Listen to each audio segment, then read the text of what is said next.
Okay.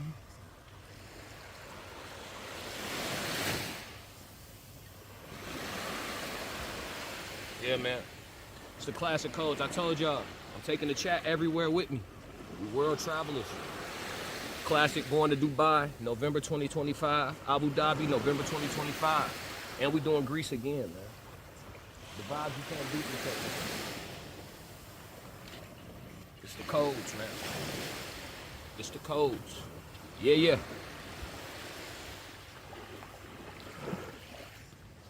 There you go. Talk to him. Classic codes, I ain't taking it slow. Forgive me, Lord, I woke up in that mode. Whether the winters were left in the cold. Yeah, yeah, yeah. It's the best daytime live show on all streaming platforms. I'm talking about from YouTube to Twitch. I'm back, baby. I'm back. It's the classic codes. You know I gotta come to the ring, man. Fighting out of the southpaw stance. Standing at 6'2", 190 pounds. I give you, boy, I'm made different. I work too hard. Ain't no way I ain't getting paid different. This from the dirt, this from the mud. You ain't slave with me. This was strictly for my homies that was brave with me. You can't come in with me now if you ain't came with me. Skull looking at you side eye if you ain't with me. I seen a couple people try and it ain't in pretty. I only keep the people around that stood on 10 with me. And if they start to stand on 9, that's where it end with me. It can end quickly. In the way I level up, I make them spin differently.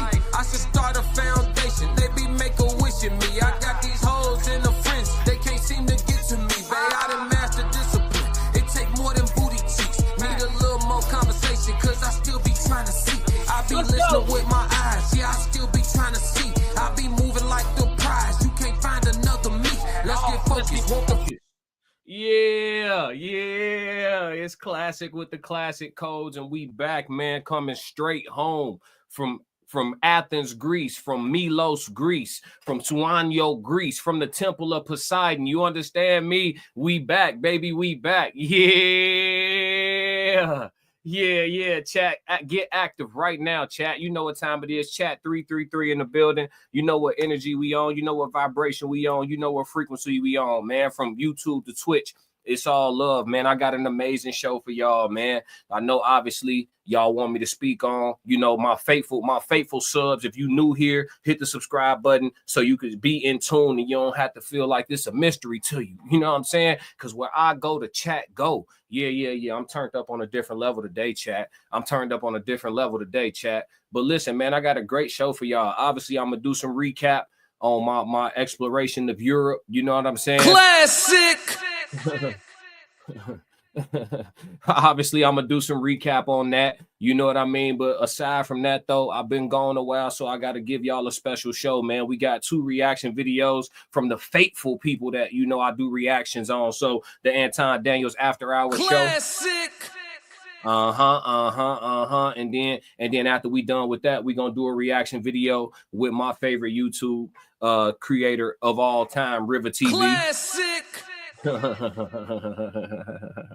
Yeah. We got a code language conversation. We got a question of the day, and we also gonna do our story time, man. So I'm here for a while. Kick up your feet, man. If you want to move, throw that headphone in, Bluetooth it, and you know what it is. It's gonna be pure entertainment from the best daytime live stream on all platforms for the next hour and a half, maybe even 2, depending on you, Classic. man. Yeah. I'm only gonna do this once. Yeah, man. But without further ado, man, I need that chat to talk to me. Hit the like button. We got a special promo on the like button today. It's going 0 charge, man. Oh my God, Norris in the building. Souls of Thought 333 on the road from H-Town. You know what it is, dog. That's my dog right there, man. Sunday Serve Us coming soon, dog. Classic. Come on, man. Active. That's cool, man. Long as I know you here. But you know, every day we pull up ready to go one on nobody. You know what I'm saying? For sure. But look, we're gonna start off with the reaction video. We're gonna tap in with Anton Daniels After Hours. This is, you know, being out the loop. You know, I took a long trip, but it was a very busy trip. I must say it was a very busy trip. So I had to get back tapped in, man. I haven't even turned on a television set until, you know, about a day ago. So I had to get back acclimated to what was going on in the atmosphere, man. And of course, you know, we right back tapped in. So something about white folks is feeling fed up. So I guess this is kind of in alignment or the big cousin of the black fatigue topic that was going around. You know what I mean? So we're going to see what they talking about. Y'all know how I get with my reaction videos. I have not seen this whatsoever. You know what I mean? So we're going to go full authentic with it. Let's get right. We're going to go full authentic with it. Shout out to Anton Daniel. Shout out to the After Hours crew. Obviously, you know, some of my favorite characters on all of YouTube and the content creation space. And make sure y'all tap in with them. Let's go. Heard white people being disgusted by none of that shit. White people was quiet as fuck all the whole time. And they actually was making it seem like black people was wrong for celebrating that shit. You know what I'm saying? I don't think you should celebrate violence in any way, shape, form, or fashion.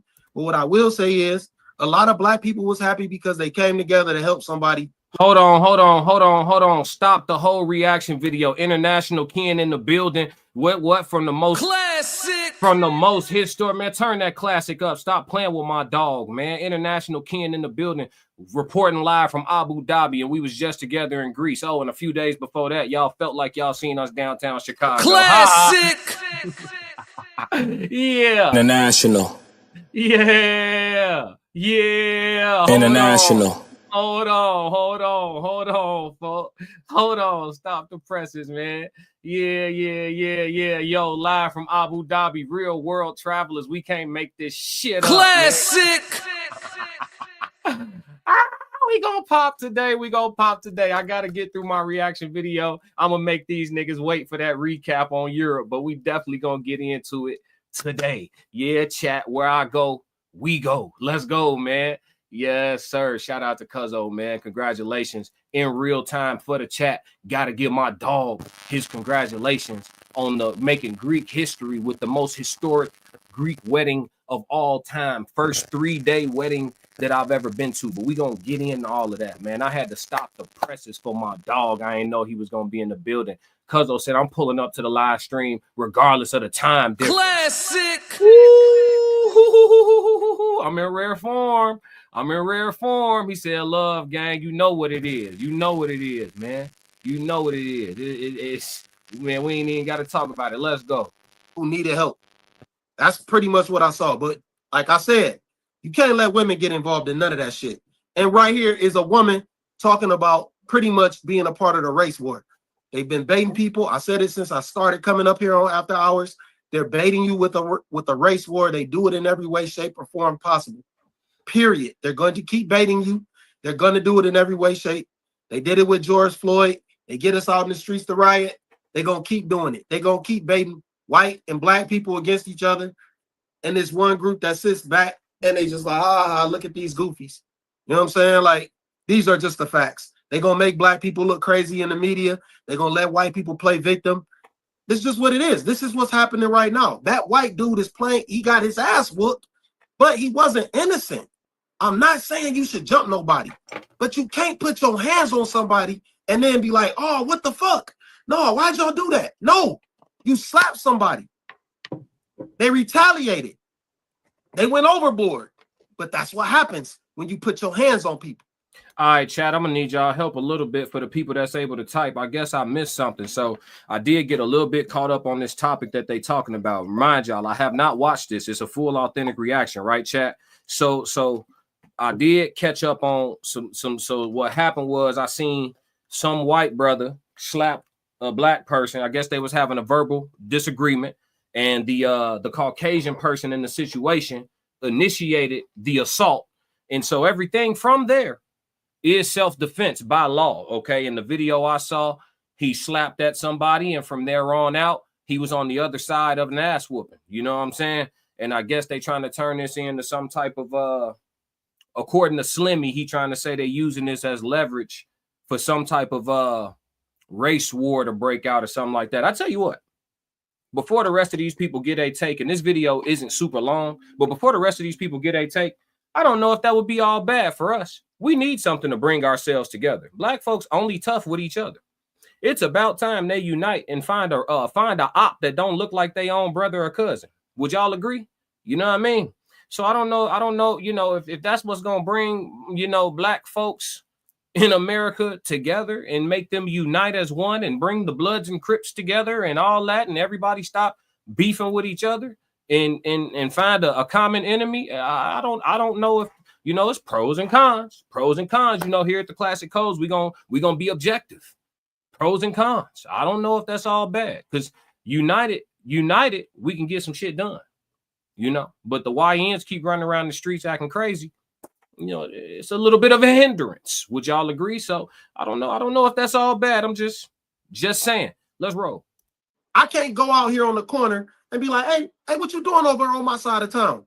Put my hands on somebody, and then when they shoot me, I'm just like, oh damn, why he shoot me? Because I just punched them. You can't tell nobody how to react to violence. You can't tell nobody how to react to violence. You can't tell people how to respond to how it looks either. If it looks like this couple is getting jumped by a bunch of black dudes. But you can show the whole story, and you can show the white dude slapping the black man instead of just putting it where he just getting stomped and acting like he was an innocent victim when he's not. He's not an innocent victim. I'm not gonna lie. A white people in a crowd of black people are the safest people in the room. Like that's how I know. Like before I knew anything, I knew it was their fault. Because historically, black people don't pick on white people. Like if you are in a room full of black people and you white, y'all the safest people here. Because like y'all been saying, we'll fight each other before we fight y'all. Classic. So I just knew that they did something to warrant that ass whooping. And then it's a whole altercation, bro. It's a whole altercation, knowing, bro. Something happened like this in Mississippi. Probably like it was like 2 months ago. This white dude came in this all black bar, tripping. You could see it on camera, but they gave this dude several warnings. They tore his ass up out there. They tore his ass up. And it was tripping, like they were trying to stall him out, but bro, we only gonna let you play so much. I mean, listen, this whole conversation is rooted in propaganda to begin with. I'm gonna tell you why. Because the fact that an altercation is even being discussed based on ethnicity or nationality or race of the people involved is ridiculous, right? So I'm gonna give you an example. If two white people or a group of white boys here and a group of white boys there, this only in America do this go like this. Group of white boys here, group of white boys there, they have a disagreement and a fight break out. The report on that is gonna be whatever neighborhood, teens of whatever age get into an altercation. They're not gonna say a bunch of white kids got into a fight. They're not gonna report it that way. You see what I'm saying? It's biased, right? So, but they'll tell you where it happened, the age of the people that was involved, and then from the video footage, you'll see that they're obviously all Caucasian, but they're not gonna put white in the reporting of it, right? They're not gonna make it sound like that. Let it be somebody melanated involved, and now we have to explain the ethnicity of all the participants. What happened here was some men were having a disagreement. One man swung first and then promptly got his butt whooped. That's what occurred. Adding in that the man that swung first was white and the people that retaliated was black, that's where the propaganda comes into play. Definition, you know how we get down on the classic codes. I told y'all I've been gone, but I ain't lost shit. I ain't done forgot how to do nothing. Definition of propaganda, information, especially of a biased or misleading nature, used to promote or publicize a particular political cause or point of view. You understand what I'm saying? So the introduction of the ethnicity of the participants involved, it's propaganda. It doesn't matter what ethnicity these men were that got into an altercation. There was men having an altercation. One man kicked it off and he got on the other side of the wrong side. You get what I'm saying? And that's how it went. Adding in that these guys were black and these guys were white. That's when they herd in the flock. Classic. Listen, when you found me, you found a shepherd to talk to. We gonna crack the codes by any means necessary. You understand what I'm saying? I ain't done forgot how to do nothing. You hear me? I know you see me trying to crack the code. So, you know, the fact that we even going over it this way, you know what I mean? They already got us. You know, not us, but them. Before we have to get on your ass, and then what happened? I just don't think I don't think ever jumping nobody is ever warranted. I'm just not with that shit. Don't jump nobody. I'm not with. I've been jumped. That shit was totally unwarranted. But that shit happens, and you can't tell the hounds how to react when you put your hands on somebody first. Yeah, that wasn't my case, but you can't, man. You can't scream bloody murder when you assaulted somebody. So wait. Before Molly go, I wanted to let Slimmy finish, and then I wanted to respond. As much as I love my dog Slimmy, and a lot of times I agree with him, and sometimes I kind of see where he's going, but we don't all the way get to it. But my dog Slimmy, I have to disagree with him in regards to the whole notion of like, I just don't think anybody should ever jump anybody. Oh, we got a 333. Shout out to Justin Shots in the chat. What's going on, dog? Classic. Chat 333. We active. You understand what I'm saying? But in regards to Slimmy saying he don't think anybody should ever get jumped and this, that, and the third, nature ain't fair.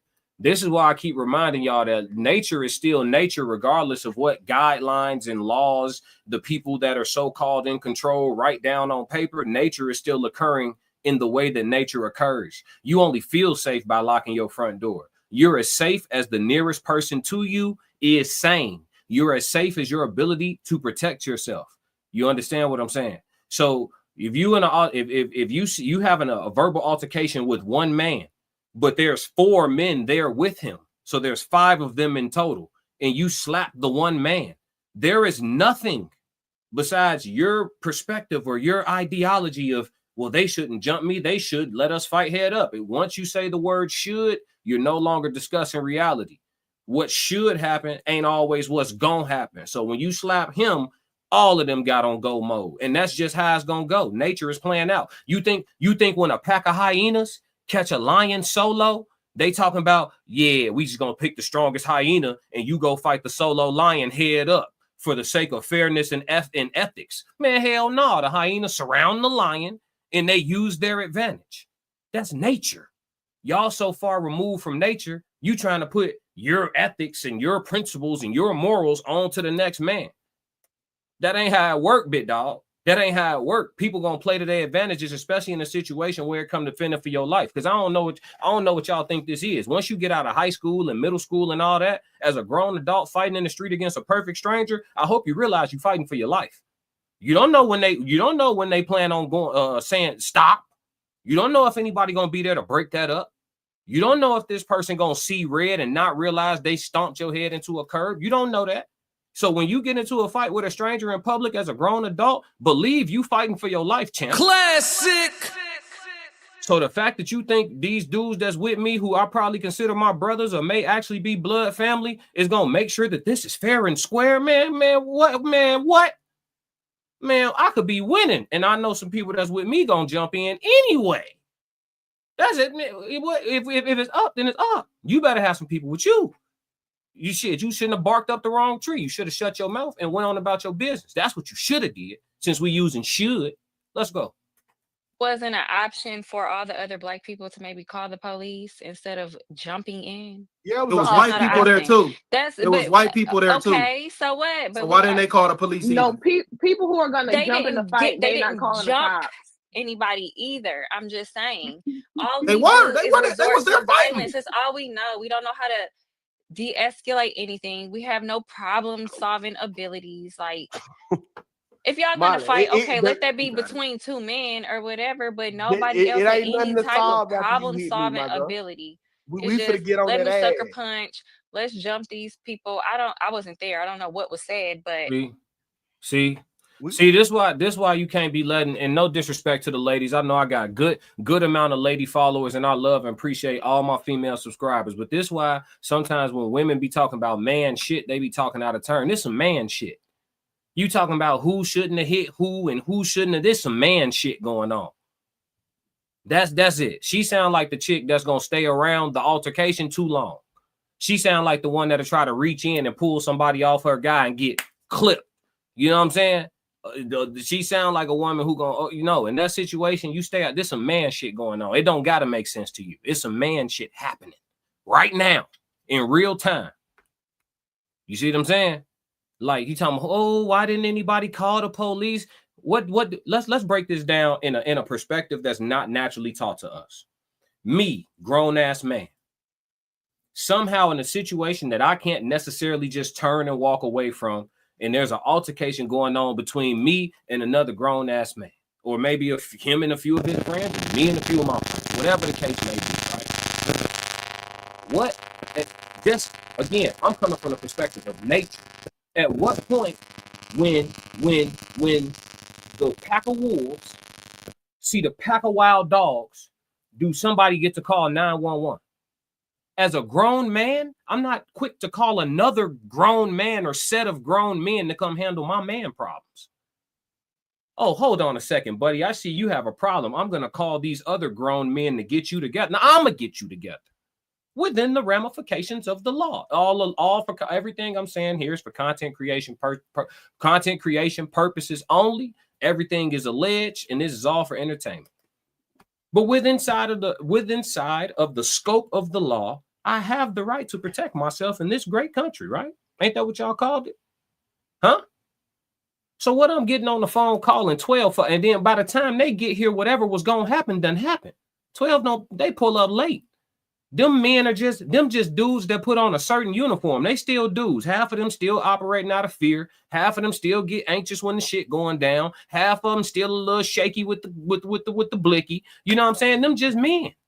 The only thing that gives 12 confidence is numbers. That's why they pull you over for a routine traffic stop. And whenever you see that the person melanated, it's 3 squad cars. It don't take 3 of y'all to get this dude a ticket.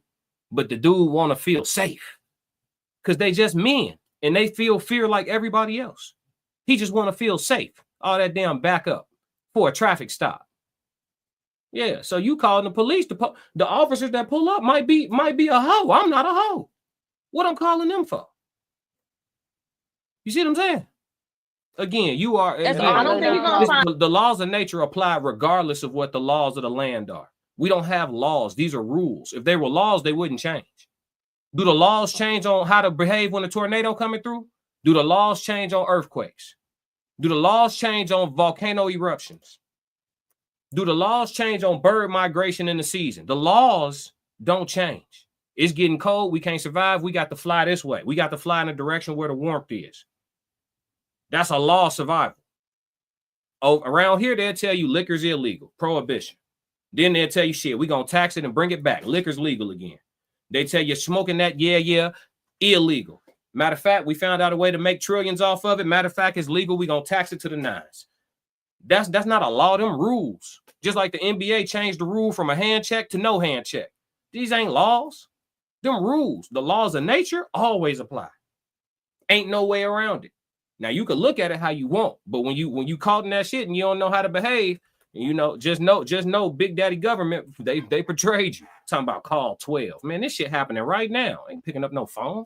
I don't think you're gonna find too many men, Molly, who are gonna operate quite like that, though. I think that's a little bit unrealistic. Of course, in the midst of a fight.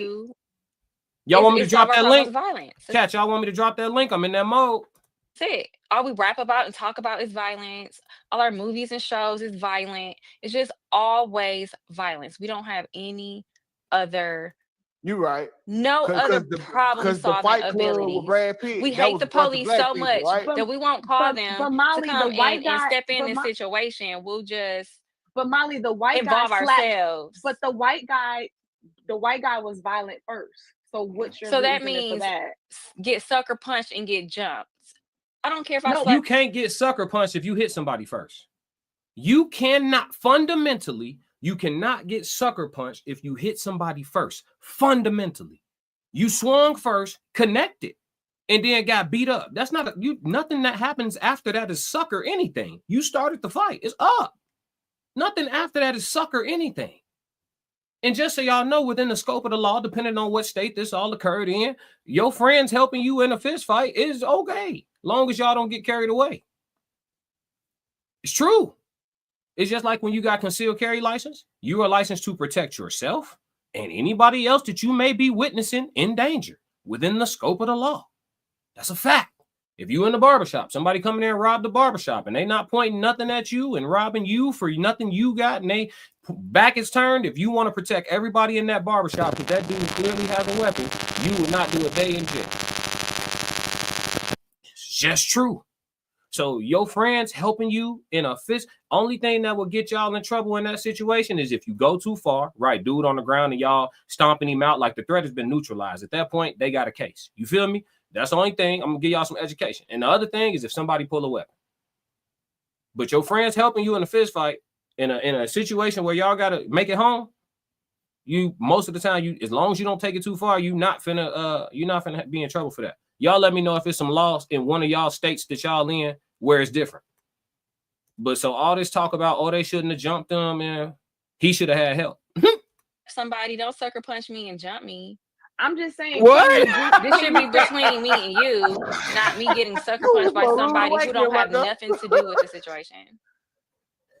I'm not Quentin. Don't start.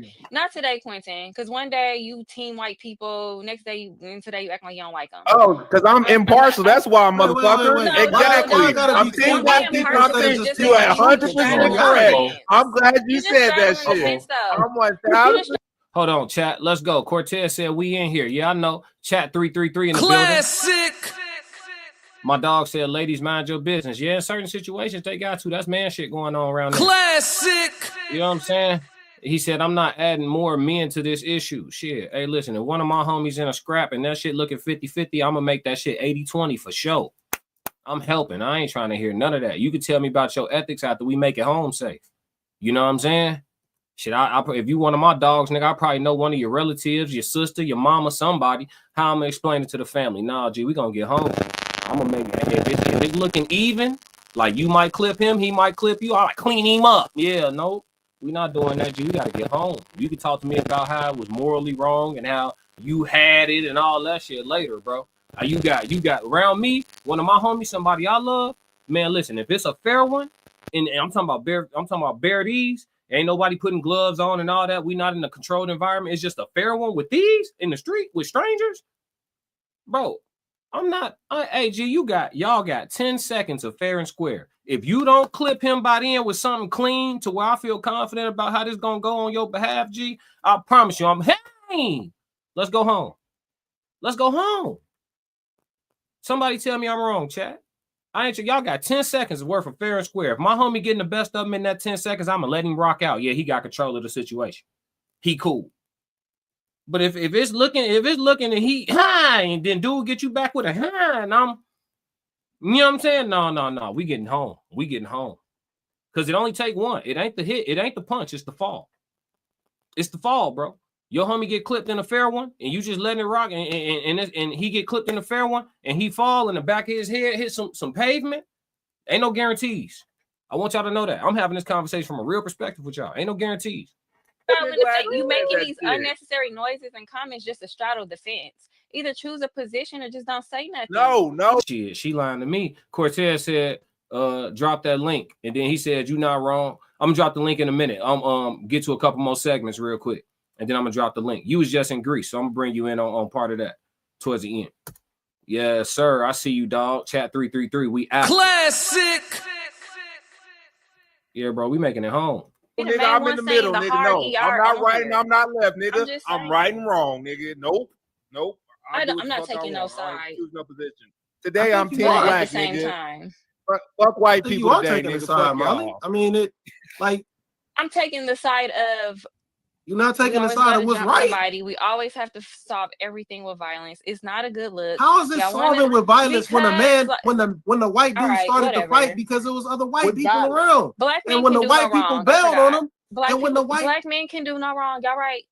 Y'all was right. Black people can't do now, no I wrong. want to give y'all a little context, chat, just in case y'all haven't followed Anton Daniels After Hours yet. Now, this sister here, Molly, the one I'm circling with my cursor, this young lady here, Molly, she's married, allegedly married to a Caucasian man. Okay, so if her perspective is a little, you know what I mean, to you, just do the math on that. Okay, it might have something to do with it. It may not. It was so right for jumping on that couple, knocking them out, sucker punching. Black men can do no wrong. Well, was the white guy wrong for smacking? Was the white guy wrong for smacking? No. Classic. I saw a couple get jumped by a bunch of black dudes.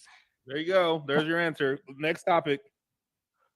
That's nasty. Hey man, I ain't mad at Molly, man. She's just being loyal. Man, this shit's sad, man. And this is I'm this not is, being see, loyal to nothing. Yeah, you it's are. not Loyal about to loyalty. me. It's about what's right and what's wrong and acknowledging the facts. The fact is that man slapped somebody. How come you can't acknowledge that? Yeah, listen, you can choose to be disrespectful. You do not get to choose the response. You don't get to choose the response. It's somebody who got clapped unalived for stepping on the wrong person's shoes. Everybody probably think it's stupid. Me too. But you don't. It still happened. You don't get to choose the response. You be kind. Be kind. If you ain't got nothing good in your heart, go about your day. Do not engage. Go about your day. Because if you're not already equipped to protect yourself all the way up to the fullest extent of the laws of nature, leave people alone. And work on your sprint. Learn how to run. Learn how to run. It's fight or flight for sure. If we talking about making it home, sometimes you got to run. If 10 dudes come up to me trying to get down on me, I'm running. That's a situation where I'm going to run. I'm running. I ain't too tough. 3, I feel like I got a shot. I like my chances. With three untrained men, when they square up, that shit looking like this, I'm fighting 3. Allegedly off for content creation purposes. If they square up and when I swing, this how they get away from punches, and they swing while they leaning. If they fight like if when I flinch at them and they oh yeah, I got a shot. 3, yeah, I got a shot. Because it's only gonna it ain't how hard you punch, it's where you punch people at. Remember that. 3 untrained civilians, I ain't running. Move the numbers up a little bit. I gotta get out of there. We got to make it home, folks. We got to make it home. So don't tell me about who should got jumped and who shouldn't have got jumped. No, we got to make it home. Slap somebody and him and his chick got jumped. You can't put your hands on nobody. I understand, but he did. And so it means he should. So a black dude slap a white dude. White people should just go in and just jump the black dude. Okay, and if it ever happens, if it happens, it's warranted. Why does the ethnicity have anything to do with anything? You can't put your hands on people. Who cares if the propaganda is killing me, y'all?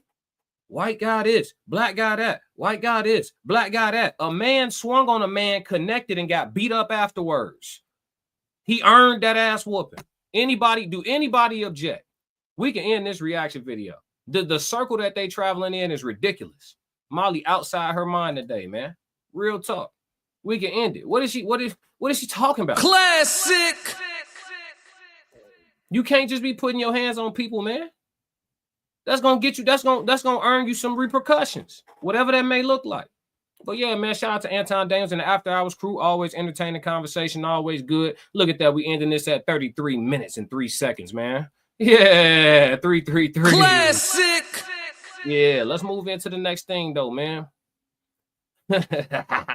Okay, so instead of going into the next reaction video, we're gonna do something a little different. Let's go into the code language conversation. Code language conversation for today. America is not the world. Yeah, so we don't even have anything to look up in regards to this. Normally with the code language conversation, we will he said why it matter what color they are. Right, that's what I'm saying, bro. But yeah, man, speaking of that, code language conversation, America is not the world. So recently I just returned home from Greece, and that was actually my first out of all the countries I've seen. I still have never been to Europe. So this was my first time going to Europe, or a part of Europe, obviously, being over in Greece, man. And yeah, man, I'm not a person who is new to being outside of America. I've been to now 25 countries, 25 different countries. So I'm not new to leaving outside the state. So this isn't a lot of this perspective I'm going to give y'all is not me having some epiphany while I was gone, but it's fitting since I'm fresh back from a pretty long stint out of town. You know what I'm saying? I know y'all missed me. I missed y'all too, for sure, chat. You know what I mean? For sure. Classic. For sure. But yeah, man, you just come to realize. I mean, when you go live it versus hearing about it, like a person like me who's been out the country a lot, and for other people who are well traveled, and when you have an opportunity to speak to somebody who is not well traveled and hasn't left the country yet at all, or may not even have a passport, right? You can explain certain things to them, but it won't really truly resonate until they actually get to go somewhere that it's literally totally different. A lot of people who are not well traveled, and this isn't me beating down on anybody, I'm just speaking about perspective, right? So anybody who new to my channel, don't feel belittled or nothing like that. I just speak about perspective. My intentions are pure. But if you aren't well traveled and stuff like that, oftentimes people will speak about the world and they're only talking about America, but they act like they talking about the world. America is not the world. I was just in Greece. I haven't eaten fish, any animals, anything that breathed or had life. I mean, plants have life, but I'm talking about as far as animals are concerned, or fish or anything like that, in over 10 years. I went to Greece and ate fresh fish right out of the Mediterranean Sea every day.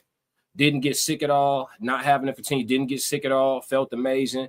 The fish was so good. It tastes so good because I didn't stop eating meat because it didn't taste good, right? But yeah, it tastes so good. Everything there was organic. Everything was fresh, you know, and you just realize that, you know, it from a nutritional standpoint. I'm gonna stay on the code language because the question of the day kind of ties into this. But from a nutritional standpoint, it lets you know the difference between living in a country and living in a company. America is actually a corporation, allegedly all for content creation purposes and entertainment, right? It's a corporation. Everything here is for money. Everything is for profit. Everything is for capitalistic gain. When you go to a country, things are designed for the benefit of the people, oftentimes. We obviously know corrupt governments exist, and you know, mafias and cartels, et cetera, et cetera. There's a lot that goes on, right? We understand that. But when I say things that benefit the people, I mean like the fact that here in America, for example, we've gotten rid of most of the female trees, which is why you got to go to the supermarket to get things that you should be able to just grow in your yard. And there's parts of the country where people still got fruit trees in their yard, a fruit tree, this, that, and the third. But literally, you should be able to walk up and down the streets of your city, your town, and your neighborhood and pick fresh fruit and eat as you walk down the street. You don't have to be in your yard. Like literally, you should just be able to eat from the trees on the sidewalk. You understand? Whereas in most other countries, that's still the case. That's still the case. You go to the Bahamas, somewhere that's not even far away. You can get there quick and it doesn't cost much money. You go to the Bahamas and you quickly realize America is not the world. You can go knock on somebody's door at the Bahamas and say, hey, you have a great papaya tree. Hello, how you doing? How's your day? My name is whatever, whatever. You have an amazing papaya tree right here and some great, you know, whatever plants. Would you mind if I get some fruits from your trees and your bushes? No worries. No worries. Nobody starve. You know what I mean?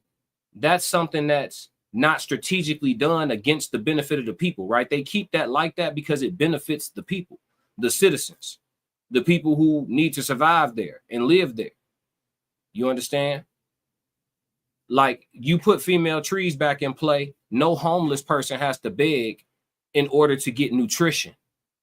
They may beg for money still in order to maybe get some blankets because the winter is coming, or a coat or a jacket or a new tent or things like that to survive on the street. They may still have to beg for some resources, but for different reasons. Eating shouldn't be an issue. What my dog Orlando Brown say? You make us pay for fruit? Things that God gave us for free? There should be turnips. You know what I'm saying? Like for real though, man. Classic. And when you understand, like I got spoiled, man. I've been home for, you know, almost 72 hours, maybe 48. I don't know. I've been home a little while. Jet lag is crazy. Getting time back and traveling from 8-hour difference and shit is weird, right? But I've been back for a couple days, and it's like I ain't even really been like, it's like, what do I eat? I've been eating organically fresh because that's all that's available. You understand? You have no choice. Whatever you order on the menu is fresh and organic. You don't have to pay extra. You don't have to. And it's like that in a lot of countries. I'm just coming back from Greece, so that's what I'm referencing now. But it's like that in a lot of countries. The fish I ate, they caught that shit an hour ago, 30 minutes ago. They don't even have refrigerators. They just put that shit on ice. No freezers. This shit ain't electric or nothing. It's just ice in an ice box. Matter of fact, man, listen, we don't have to do this, bro. Like, America's not the world, bro. You know what I'm saying? The food not pumped with dye. Let me get y'all some footage, man. Let me give y'all some footage, man. You know how it is, man. It's the codes. Where I go, we go. You know what I'm saying? Like, it ain't this shit ain't. Let me just show y'all. Look. Hold on, chat. Look at this. Look at this, man. They just caught folks here. Yeah. They just caught him, gang. Delia, that means perfect. Perfect. Faristo, that means thank you. Yeah, Faristo. Delia, perfect. Said, yeah, I'm built different. You see this, chat? You see this? Yeah. Come on, man. They just caught folks. Yeah, absolutely. Yeah, man. They just caught Buddy. They just caught Buddy splitting, filleting, grilled him up. You know what I'm saying? And then seasons. What is all this like? You know what I'm saying? Cortez said exactly. He know. He just came from over there. Miles Batcher said, "What's happening? What we doing? Oh man, we in the code language conversation. Shout out to Miles. Chat 333. I knew y'all was gonna be heavy. Classic. Today. I knew it. I talked to my cousin. I always talk to my cousin the pregame before I come on here. I talked to my cousin. I said, man, I already know the chat gonna be jumping today. I know they miss me. I missed them. Classic. I said, shit, I got expectations. I got expectations. I know the chat gonna be live. And of course, we here. We here, bro. But yeah, man, like, yeah, fam, it's totally different, man. Like when you in a country versus a corporation. We live inside of a corporation, man. Justin Davis said, classic. I got you, Chad. I got you. So look, listen, that shit'll never get old. We're gonna play that 100 times an episode. Ain't nobody getting sick of that. It hit too hard. But listen, it's just different when you in a country versus a company. Like when I came back here, I realized I was back inside of the corporation. I knew I was back inside the office building. You know what I mean? Air quality ass. Soon as I get back, oh, breathability fucked up. That's what they talking about on the news. Air quality 158. But when that shit get close to 200, you got to close the windows in your house. You know what I'm saying? First thing smoking. You get back, you know what I'm saying? You go to the store, you see look, I done ate so much fish. I walked past the fish in the store today. Looked at the fish pump with dye. You could see it. It don't even look the same. That fish I just showed y'all, you ain't going to no market, nowhere you live, and you gonna get some shit look like that. It's not happening, chat. Not here. Now, if you live on the coast, you might have a shot. If you live right on the coast, you might have a shot. You might. Shout out to the people in Florida. Shout out to the people in the Carolinas. Shout out to the, you know what I'm saying? If you right on the coast, you might have a shot. But you inland? Come on, G. That fish 3 days old and that shit 3 days old, and they still call it fresh. No good. He said America is a capitalist corporation. Yeah, we don't live in a country. So allegedly all for content creation purposes and entertainment, of course. You know what I mean? But yeah, so you just know the difference. And America is not the world. Things are very different. The way people treat people, the crime rates. Of course, there's certain things because of our influence that are Americanized, depending on where you go, or that seem American-like to you. But then it's a matter of doing your research, right? Like I saw a lot of graffiti when I was in Athens. I saw a lot of graffiti in Athens, Greece, right? But I could be like, oh, okay, they took that from American culture, but that would be American arrogance. The better thing to do would be to research where did graffiti start at. Maybe that shit started in Europe and came over. You get what I'm saying? We might have been, you know, taking some shit from them or something that migrated over here from them. So it's all about, he said, yeah, you're going to see a lot of graffiti. Yeah. I mean, shit, I'm back now, Tez. I seen it. You feel me? But I get what you mean. But yeah, man, like, and some of that shit is phenomenal too. So it's just, yeah, man, you got to keep your perspective open, understand what you don't understand what you do understand. The more you explore, the more your horizons get broadened. Literally, he said graffiti is thousands of years old. Exactly. It's like, So for us to be like, oh, that's from American culture, that would be like American arrogance and shit. You know what I mean? So yeah, but like it's just totally different, man, when you're in different countries and shit like that. Like when I was in the Philippines, when I spent my time in Asia, like all type of stuff different. The level of security at the malls different. The way the doors open and the way they automate things different. The way the water come out the faucet in the bathroom and is distributed is different. Everything, you just see a lot of stuff that's just different and unique. You know what I mean? Cortez says it's not even an English word. Exactly. Chat 333. We intelligent. Classic. We intelligent, man. You feel me? So yeah, man. That's the code language conversation. I ain't gonna beat that dead horse because, like I said, the question of the day, it kind of tie in, and I want to get into more of my time over there with y'all for sure. I just want to do the code language early to kind of buffer. You know what I mean? So yeah, man, stick with me, chat. 333 in the chat if you still with me. Blow the chat up with the 333s if you still with me, man. Let's go. Classic. All right. Y'all know what time it is. Hold on. Yeah. Y'all know what time it is. Hold on. Let me get right. Yeah, let me get right. Let me get right. We sliding over to the reaction video, Rivah TV. Let me get right. And I haven't watched this either. This is going to be purely authentic. Justice Davis said 333. Cortez dropped 333. Let's go. I know some people on the move got me on the Bluetooth. I appreciate everybody that's in the chat today, man. Yes, Lord, I appreciate everybody in the chat today. Yeah. All right, man. So look, we sliding over to Rivah TV for the reaction. And we're gonna see what she's talking about. Let me pull this up. I haven't watched it at all. Like I said, I've been out the loop, y'all. So I just came back and went back to the people who I know had the heat for us. You know what I mean? And we just going like that. So this one is about some woman that's shaming men who want women to build with. So this ought to be interesting, chat. This ought to be interesting. I ain't gonna hold y'all up too much. Just getting the shit queued up. You know what I mean? We're gonna go into the Rivah TV. We're gonna go into the Rivah TV mode here in just a second, but let's let her get her initial dig off. Let's go. Right now, women are outpacing men in education, in home ownership, in income growth, and etc. So I have to ask again, why would a woman stop what she's doing, slow down, and invest in you if she gains nothing? Rivah TV. What's up, guys? It's your girl Rivah, and I'm back again with another video. So somebody actually sent me this video from the wonderful world of TikTok. I did not watch this video at all. I'm going to be watching it organically with you guys. The only thing that I see is it says, why aren't we building together anymore? Having relationships like our parents and our grandparents did. So we're going to go ahead and get into it. You know, she had my same hairstyle. So hey, y'all, I was just about to say that. Hey, Rivah, I was just about to say, y'all see how Rivah got her hair today? Stop playing, Rivah, stop playing. Classic. He said, can't wait to comment on this. Oh, we here early. Let's see what she talking about, man. Let's give her a shot. She might make some good points, man. Let's see. Maybe she gonna be talking with, you know, some sense, some logic. I'm not really sure, but we're gonna go ahead and get into it. I'm gonna pause play, give you guys my thoughts, my feelings, my opinions on this entire conversation.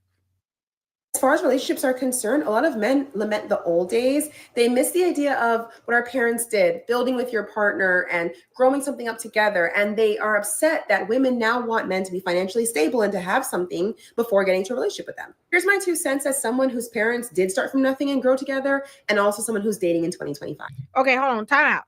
Okay, I didn't plan on pausing it so early, but she said that men are complaining that women no longer behave like how they used to in the old days, like our, you know, grandparents and mothers or whatever.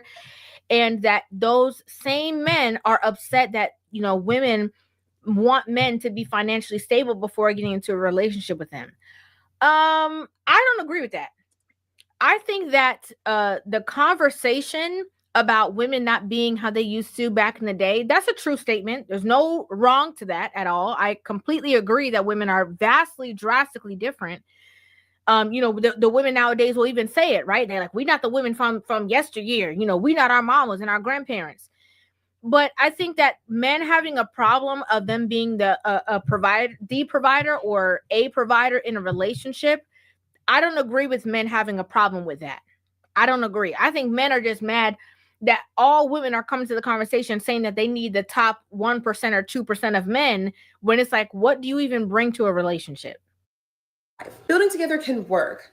But I want to explain the difference between my father and a lot of the men out here today. Back then, there was a return on your investment. Sometimes that is still true today. You can invest in a man and something comes of it. But more times than not, when my mom and dad got together, she was working at American Express. My dad was a waiter and he was also in law school. My mom held it down and did all the heavy lifting while he was going through school because he promised her that when he graduated, she would have more than all of her friends. And what did he do? Graduated, started his own law firm, hired her as a COO, and eventually grew to a multi-million-dollar business. At a certain point, my dad made enough to where she could retire into philanthropy, full-time, run a charity, and it didn't affect the household. Put her in a mansion, got her all the cars she wanted. I mean, like, she had it made. That is a clear return on investment.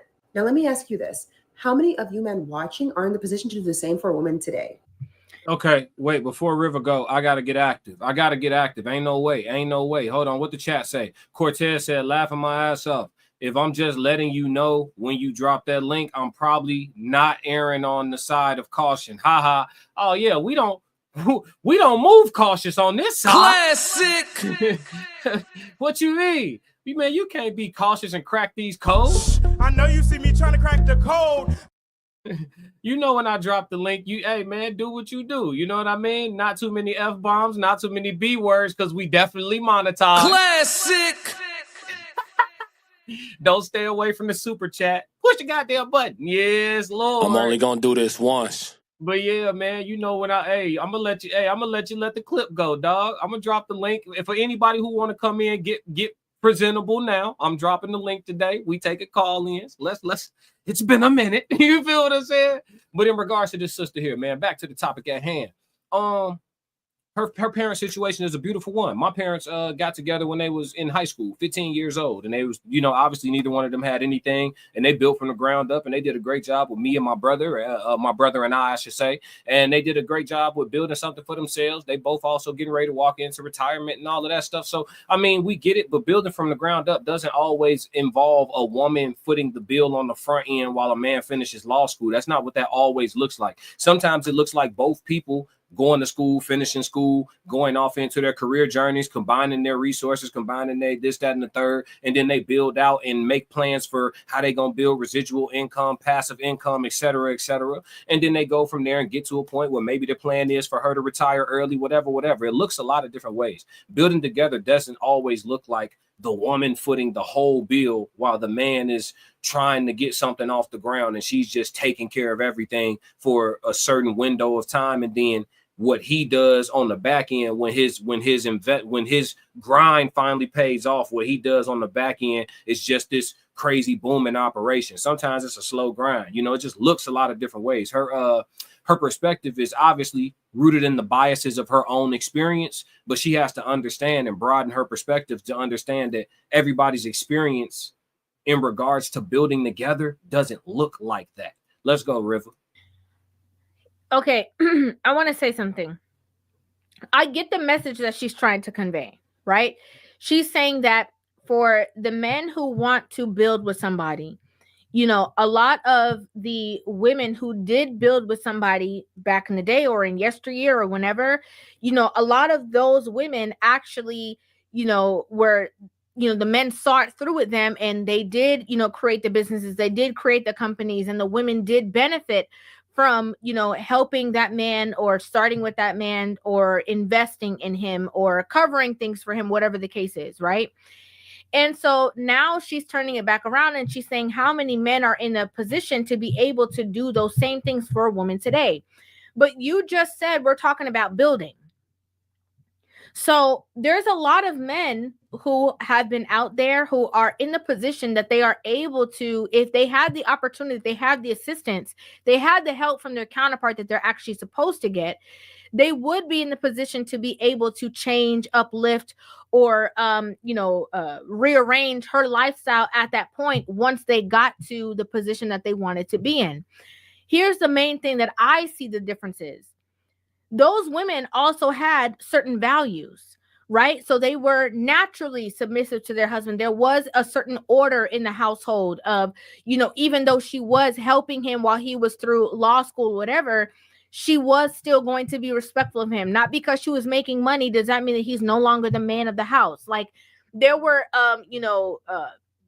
actual gender roles in place that women and men abided by, regardless of the dollar amount that they were having within their pockets at a certain time.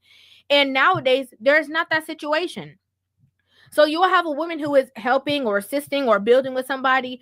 Every chance she gets, she makes the man feel bad about it. She throws it in his face. She disrespects him. She minimizes him.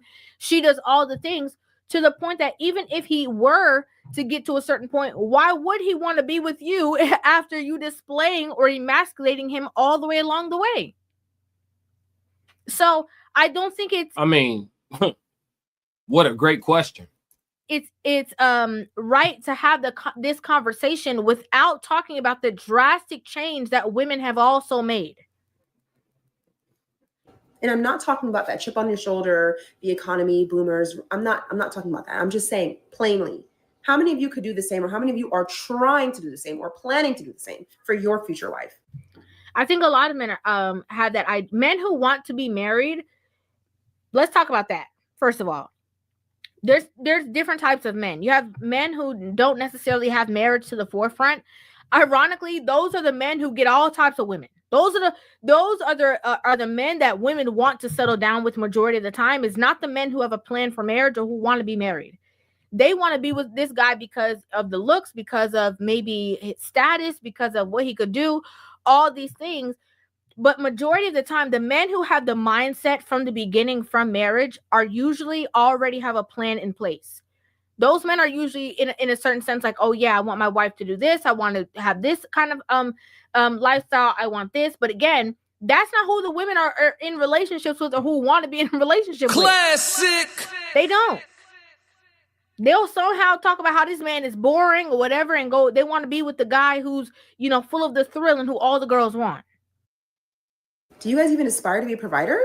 Because from what I hear, most of you are saying 50-50. And that's fine if you and your partner agree to that. But let's keep it real. A lot of you guys aren't even doing that. You're not showing up as protectors or providers. You're not really contributing to the household beyond bringing in your little bit of the bills. You want women to invest in you while offering no plan, no vision, no security, no nothing. Sometimes not even. This is unfair. I don't like it. It's gaslighting, and the shit about to work. I ain't gonna lie to you. I'm about a half second off from being a straight up natural born crash dummy. I'm trying not to bring Charleston White into this situation today. I'm trying to stay straight focused on cracking these codes, but the gaslight about to work. I'm telling you, she got a can full of gas, bro.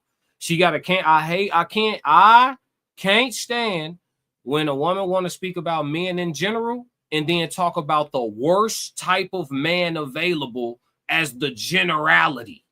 If you're going to speak about us in general, talk about the average guy. You are not talking about the average guy. You're not. Maybe that's the average guy you like.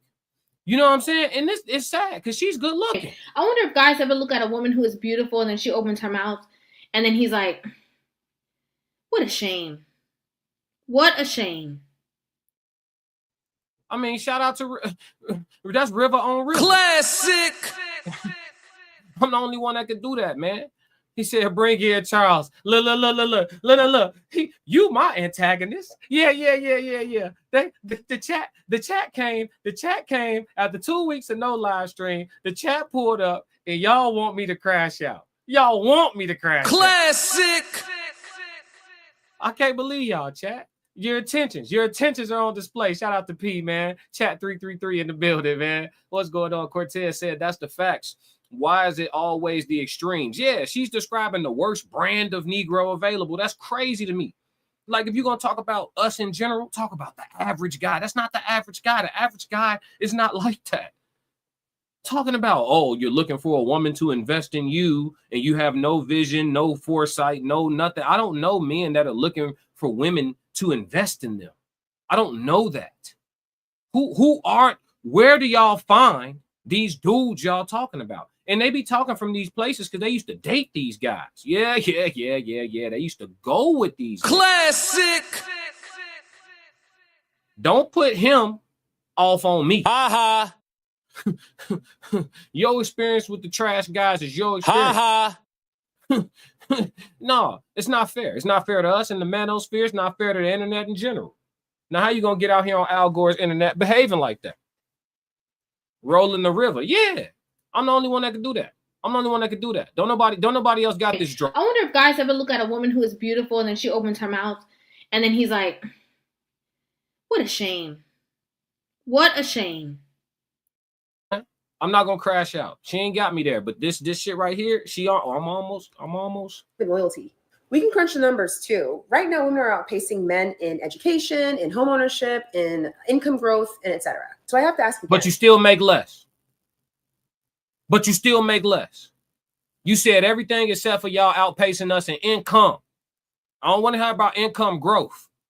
Y'all ain't outpacing us in income. You still make less.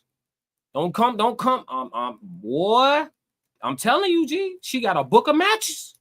Why would a woman stop what she's doing, slow down, and invest in you if she gains nothing? Do you have anything to offer? Ask yourself. Yeah. What does she get? Yeah, it's right here. And what is that if it's not backed up by leadership, care, and effort? It sounds like she just gets someone to clean up after, to cook for, to be a maid for, and pour laundry. You want her to go half on the bills and be your emotional support, therapist, and maid? Why wouldn't she just live her best life and split rent with her friend? You ask why women don't want to build with you, but are you building anything on your own? Because my dad was.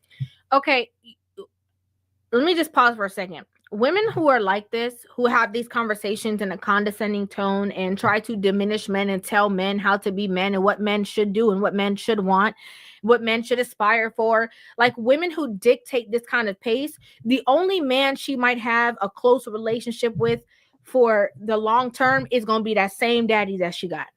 That's it. Because nobody else not going to put up with the foolishness. Nobody else going to be talked to a certain way.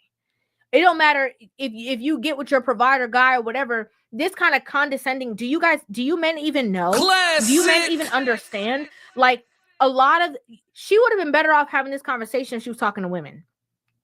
In my personal opinion, she would have been better off having the conversation of women. You need to look for men who are great leaders. You need to look for men who are whatever. Like if she would have had this same conversation and tilted it and talked to women instead, it would have been a very different it would have been in a very different space. But to have this conversation, talk about men, diminishing men, telling them what they can't do, what they don't do, what they should be doing, and comparing all these men to another man, which is your dad, is absolutely not gonna land. I told y'all these chicks be in love with their daddy, G. It's weird. It's nasty, G.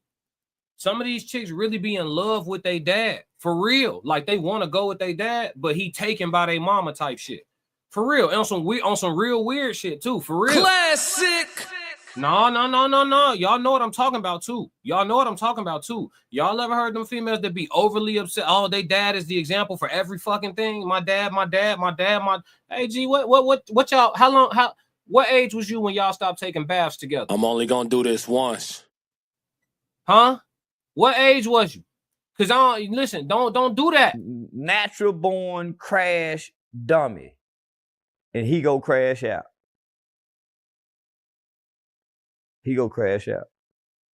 I can't take this shit no more, chat.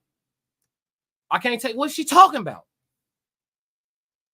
Your dad was a lawyer. What percentage of men of all ethnicities are lawyers?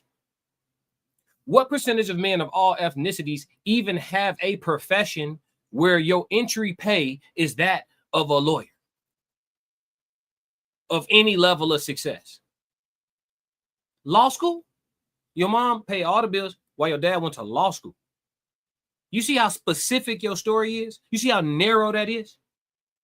It's all type of entrepreneurs all up in my chat right now that I ain't gonna put their business in the classic. All types of entrepreneurs in my chat right now that started from $1 and a dream and that's doing huge things. The men is married. To the women that rocked with them from day one, I ain't gonna put nobody business in the street, but y'all know what's going on. Classic. Come on, dog. Talk to me, chat. My man Justin Davis said, average male, hood, top boy, gang chief, where the average at? Yeah, she ain't even discussing the average man. Freud would have a field day. Facts. Said less than 1%. Exactly. He said black and bougie. Come on now. Listen, what's gonna happen is her dad, the image that she have in her mind of her dad, and the way she depict her dad and how Superman her dad is gonna keep her unmarried. Classic. Her dad gonna keep her unmarried because she want to marry her dad. Y'all, yeah, okay, all right. Matter of fact, I might have kept it too real. Y'all know what I'm talking about. Because what is it called when a dude be liking his mama too much? An Oedipus complex or something like that? What's it called? My man said it in Baby Boy. You got it. See, Baby Boy, you got an Oedipus complex. You want your mama to be your woman. Y'all think that shit don't be happening with these females? That's some shit that's gender neutral. That ain't no what's it called? Ain't no double standard on that. Some of these chicks be having a weird infatuation with pop. Classic. At all. Like, the conversation's not going to land. And you not knowing that lets me know that you don't know the nature of men. And so, in you not knowing the nature of men, but you're talking to men in this way, lets me know what your results might be in the future. I'm not saying 100%. I'm not saying, that she's not attractive, because she definitely is. But majority of time, women that have this mindset are single for so long, and they can't ever figure out what the problem is, not understanding that the problem is actually themselves. Inflation is high. Okay.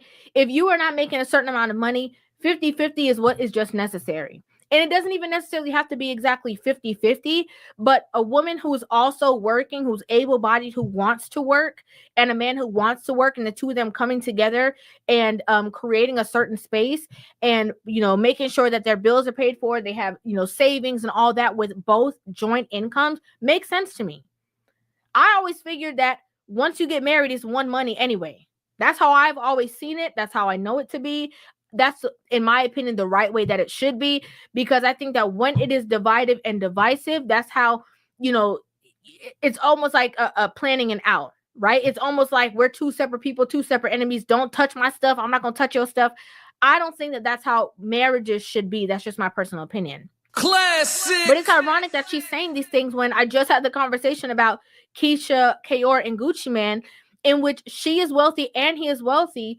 And she is making sure that the bills are paid. She's making sure that the savings is there. She's making sure that they're not outsourcing things, and they're using combined incomes. So how is it that wealthy women are not saying this, but here you have other women who are saying, again, with their hand out, you better do this, you better do that for me, or else I'm not going to ride for you, or else I'm not going to hold it down, or else I'm not going to help you or support your dreams. That's crazy. Listen, for a woman to feel entitled to that level of shit, what experience does she plan on giving this guy? Because she's talking about return on investment. So let's talk about it. All right, bet. I'm gonna just pay. I'm gonna just take over the role of your pops, because that's what she's looking for. I'm gonna take over the role of your pops, plus provide the rod, right? That staff. You know what I'm saying? So I'm gonna take over the role of your pops and lay wood, lay lumber around here, right? And the way. So when I'm gonna stay off that, but let's say I'm gonna step in, boom, I'm funding your lifestyle. You get to stay a child forever. Essentially, is what the request is, right? So you get to stay a child forever. I'm just handling everything, and all you got to do is clean your room, right? What experience do she plan on provide? Listen, for that, let me tell you how much that's gonna cost from a male perspective. Let me tell you what type of behavior that's gonna cost you for what you talking about. Classic. Chat. Should I just keep it too real? Natural born crash dummy. Let me tell you what that's gonna cost you. You understand? Mistress, not even a secret.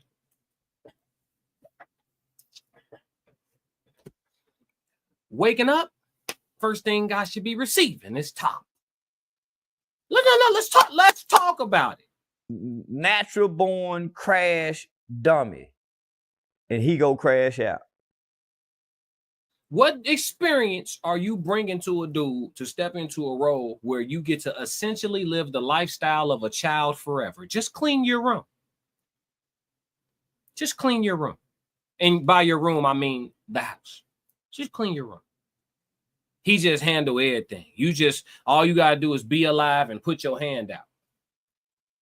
What experience? Well, how much that cost, fellas? Come on, chat. How much that cost? What behavior do y'all want in return for what she asking for? Let's talk about it. She want to talk about return on investment. All right. Let's get it. Dude making $2 million a year. He getting $2 million a year. 2 M's. Money. We cool. We cool on money. He getting $2 million a year. And you don't got to do nothing. What you expect from a woman where you just got her laid up? What y'all expect?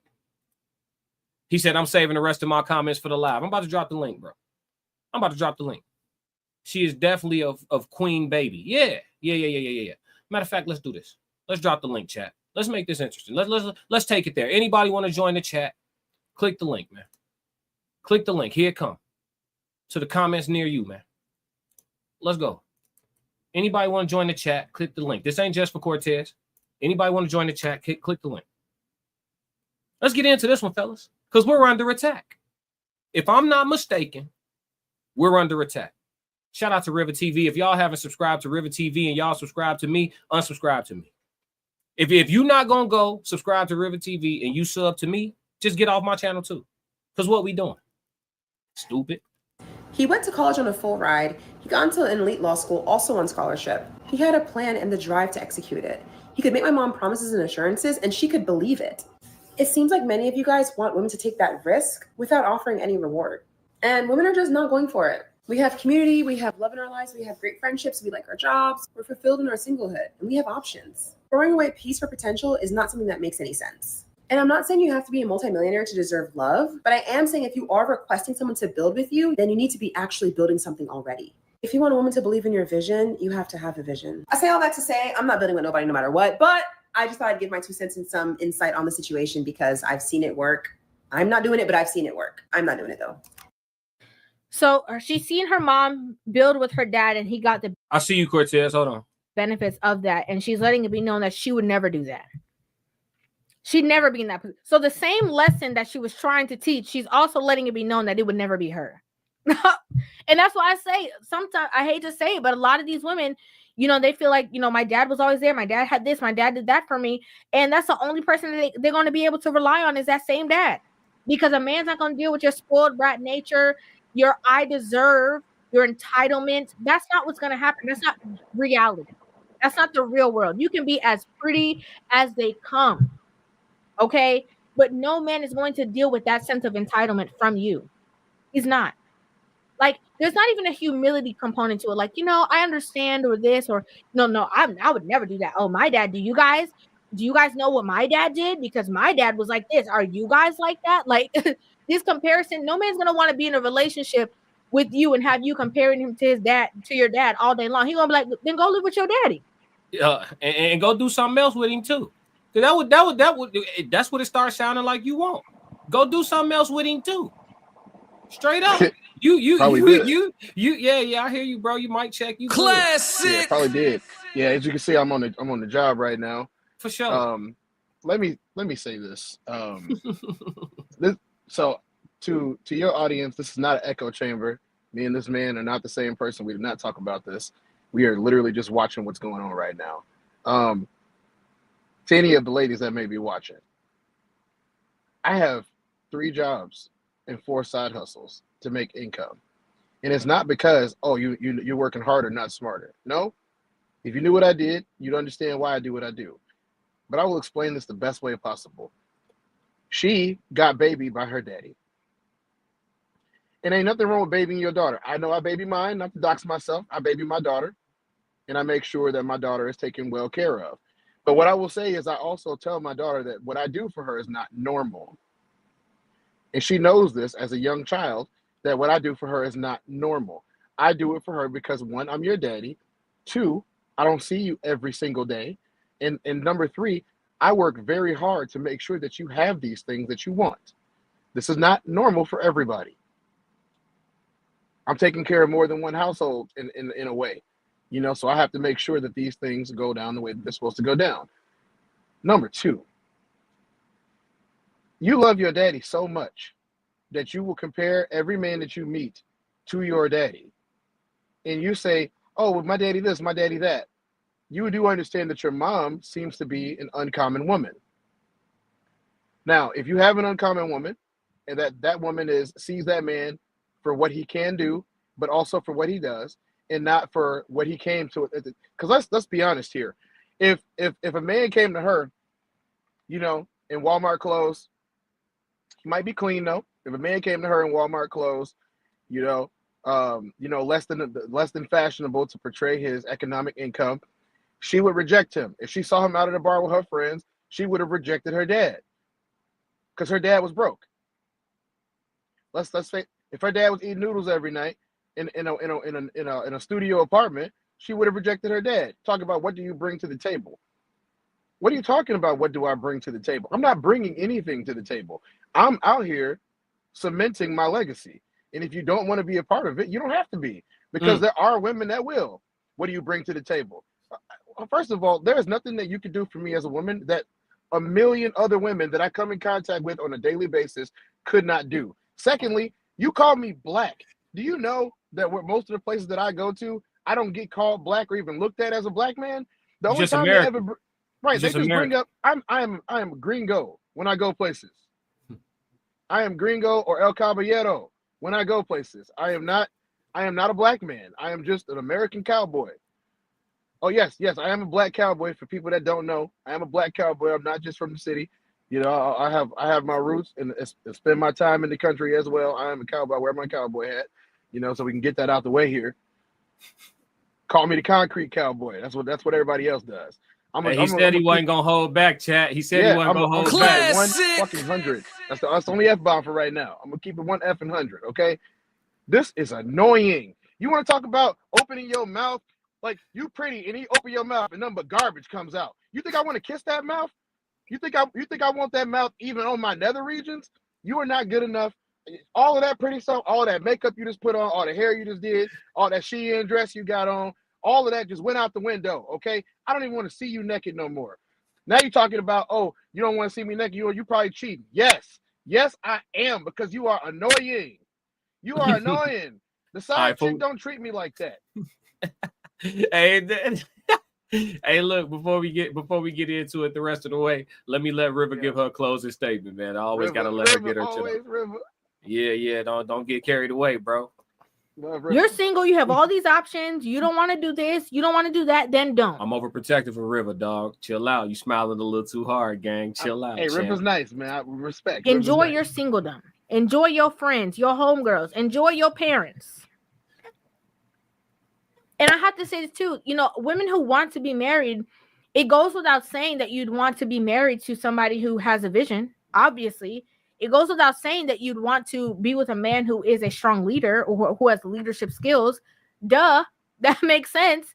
You want to be with somebody who's not leading you astray. You want them to lead you in the right direction. That comes with alignment, getting to know one another, the conversations, the vetting process, the courting. All of that stuff makes sense. This is not a new phenomenon. That is just the basic, you know, level of knowledge that you need when trying to or wanting to get into a relationship. We know that. But again, to the women out there who want to be married, don't get it twisted. Don't think that the man who is, you know, the top percentage of earners is better because of what's in his pockets than the man who is still building something, still growing, learning, evolving, and making a certain amount of money. Don't get the two twisted. Because a lot of women believe that money equates to good man. And that's not how it works. That's not how it works at all. Period. You need to look for the qualities of that man, the principles of that man, the standards of that man, and work out the rest at a later date. Sometimes, and also I want to say this. A lot of women will say a man doesn't have a vision just because he's in a career path that you don't want your husband to be in. Classic. Then he's not your man. Doesn't make him a bad man. Doesn't make him, you know, a horrible guy. Doesn't make him a man without vision. The vision for his life is him being, you know, a school teacher, a coach, or whatever the case is. And you want a man that's a CEO. Classic. That would make me believe that that's not your man. But a lot of you guys get with that kind of man and talk about he don't have no vision when that is the vision for his life. And he wants somebody that can balance that. And with that kind of salary, okay, let's stick with me. obviously he's going to need somebody that's also going to be contributing something, because inflation is high, bills is high. Makes sense to me. But don't trick yourself out of being in a good relationship with that man because you watching people on social media, you watching people getting flown out, you watching people buy the bags, and you think that you are entitled to a certain lifestyle. That don't make no sense, and you will trick yourself out of a good relationship, and you will be in the road of singledom, as she said, with you, your homegirls, and your parents. Classic. We're gonna leave it right there. We're gonna leave it right there. Make sure everybody tap in with Rivah TV in regards to everything. For real. She got one of the best content creation channels on all of YouTube. She in my top 2, not 2. Y'all do the math on that. For real. Classic. So yeah, I just wanted to let her give her closing argument. I can't do nothing but agree with her. I want to say before I move into the next segment, because what she just said gave me a question for us to discuss. But before we move into the next segment, I just want to say that there's 2 different languages. I say it every day on my stream. There's 2 different languages. There's the language of women who are wives and women who are fit to be wives, right? They're going to eventually end up being wives. And there are the language of a women who will be chronically single and chronically dating. And that's just what it is. It's 2 different languages. And every time we have the pleasure, you know what I'm saying, the honor of hearing Rivah getting her bag like this, you just understand what wife talk sound like. Facts. Classic. But that's it on the Rivah TV reaction. Now, let's move into a question of the day that's based around that, Cortez. So before you get into it, I just want to ask this question. Do women, I'm typing it up now, but do women sometimes keep themselves single by determining their partner's ceiling? Cortez, you there? Yeah. I was just waiting. Yeah, I don't interrupt. Yeah. No. I'm asking. So the question of the day is: do women sometimes keep themselves single by determining their man's ceiling, or determining a man's ceiling? Let's do it like that. Since this is the classic codes, I know that this is not just a yes or a no. I will give you the first yes. Okay. But then I'll give you my personal experience basing it off of my decision to say yes. Okay. There's been plenty of times where somebody has met me and I'm just at work. You know what I'm saying? I'm just at work. Well, they don't know why I'm at work. They don't know what I'm doing. It happens to me. Like, I like to work the bars and the clubs, as I said on your channel and your show on multiple occasions, on both versions of your show, you know, and the collaboration show that you do, you know, with the boys. I've said this before and I'll say it again. You met me at work. And so if you met me at work, you think this is the only thing that I have going on in my life, but you met me at one job, especially a weekend job. You know what I mean? So here's a good question, right? For you. Would you rather go out and have the exact same experience as everybody else and go home with $400 in your pocket? Or would you rather go out and have the exact same experience as everybody else, but you go home without $400 in your pocket? Right. No, I get what you're saying. Being in a certain role in that environment, you still get to enjoy the festivities to a degree, enough of a degree to be satisfied with, and you're actually earning instead of spending. It's like being somebody who enjoys being a bartender. They're a socialite type of person, so they learn how to bartend at certain establishments that give good, you know, people who breed people who give great gratuity, right? You get to be social, you get to be in the atmosphere, you get to enjoy your music, you mixing drinks, you're not really doing nothing that's super laborious to you. And people are coming in there paying bills that are $600-700. Business people coming in there paying bills that are a few $1,000s, and you're leaving out of there with $900 in tips because of the establishment that you bartend in, right? Yeah. It's like hustling forward. I get what you're saying, bro, but what you're talking about, it requires a greater perspective. You understand? Right. So where I'm at is, like, for example, like I go in on Saturday nights. I used to be working Friday and Saturday night. I'm not gonna tell people where. I'm not doxing myself. No, but for sure. On Saturday nights, I like to go in and work, and I go home with, you know, a pocket full of cash. But I also got access to everything that walks in and everything that walks out. But I also have inside access. So the people that they are paying money to, those people are my friends. Those people are the people that I talk to about what's going on with the people that came in. So I get even more perspective because I'm not a patron. You know, Right. I have the inside track. You know, if I want to get a drink when after work, I'm getting a drink for free. You know what I'm saying? If I want to do anything, if I want to sit down and do nothing, ain't nobody gonna say nothing to me. You know, it's time to go, sir. I could have been there all night if I wanted to be there all night. You know what I'm saying? And partied or whatever, because that's just how bars work. So, but long story short, they do determine your ceiling, and that does keep them single. Because I've had chicks see me outside of work.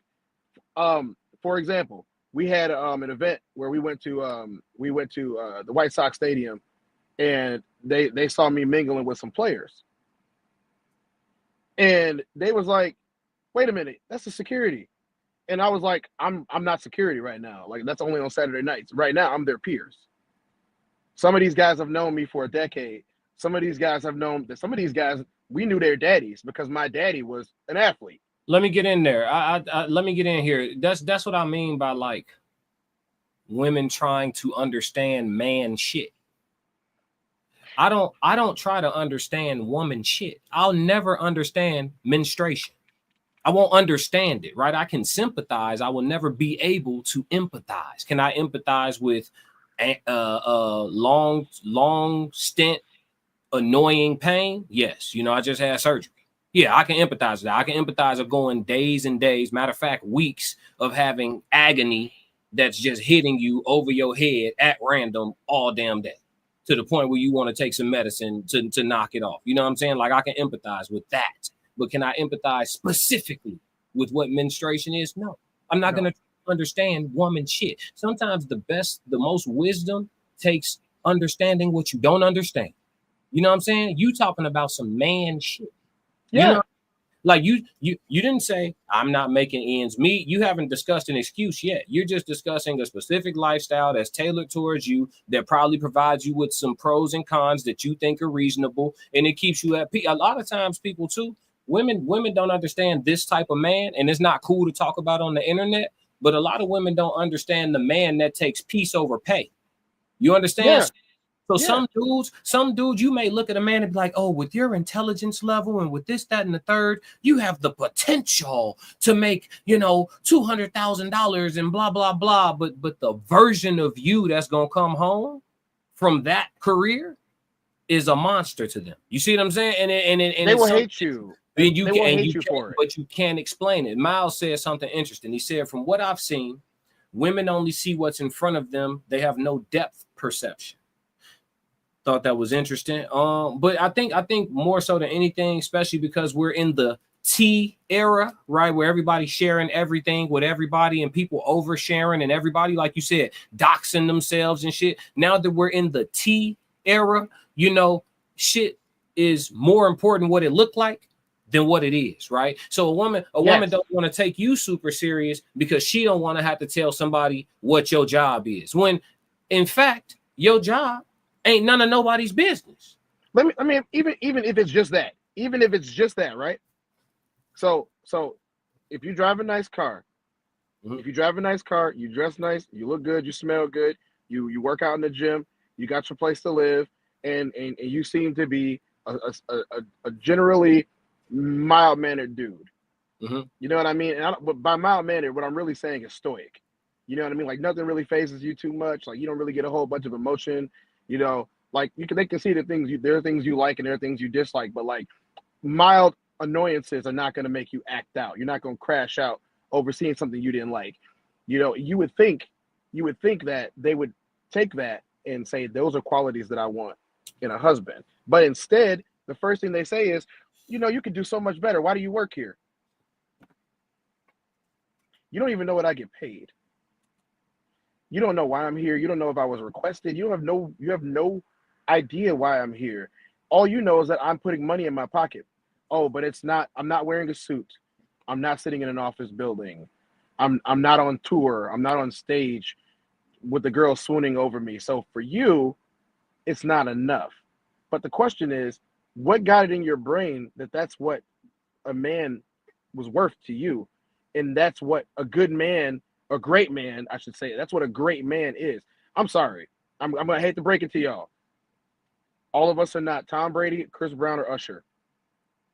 And let me tell you the truth. I know some of these guys. You do not want to date them.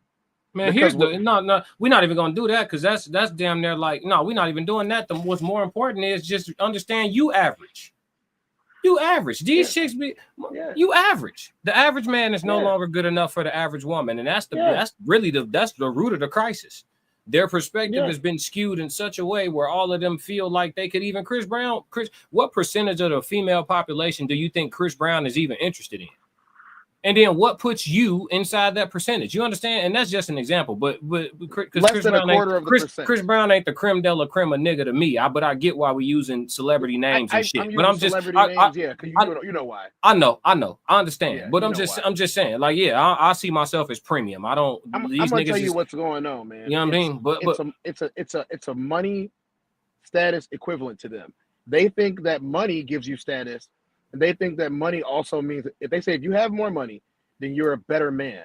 They don't understand anything that goes into it. The actual. So essentially, right. That's what Rivah just said. So what you're saying is in your personal situation, you experience some level of judgment by way of like profession and shit like that, like misassessment by women. It happens on the regular for you. I can see that. Okay. I can see that. I mean, I'll give you perspective. So I just came back from Greece. You just came back from Greece. Facts. When I went to Greece as a member of Team USA during one of the Olympic events. International. There were over 70 countries. There were, I'm talking about thousands and thousands of athletes on top of spectators, as well as the entire country of Greece. What part of Greece? Italians. What part of Greece was in?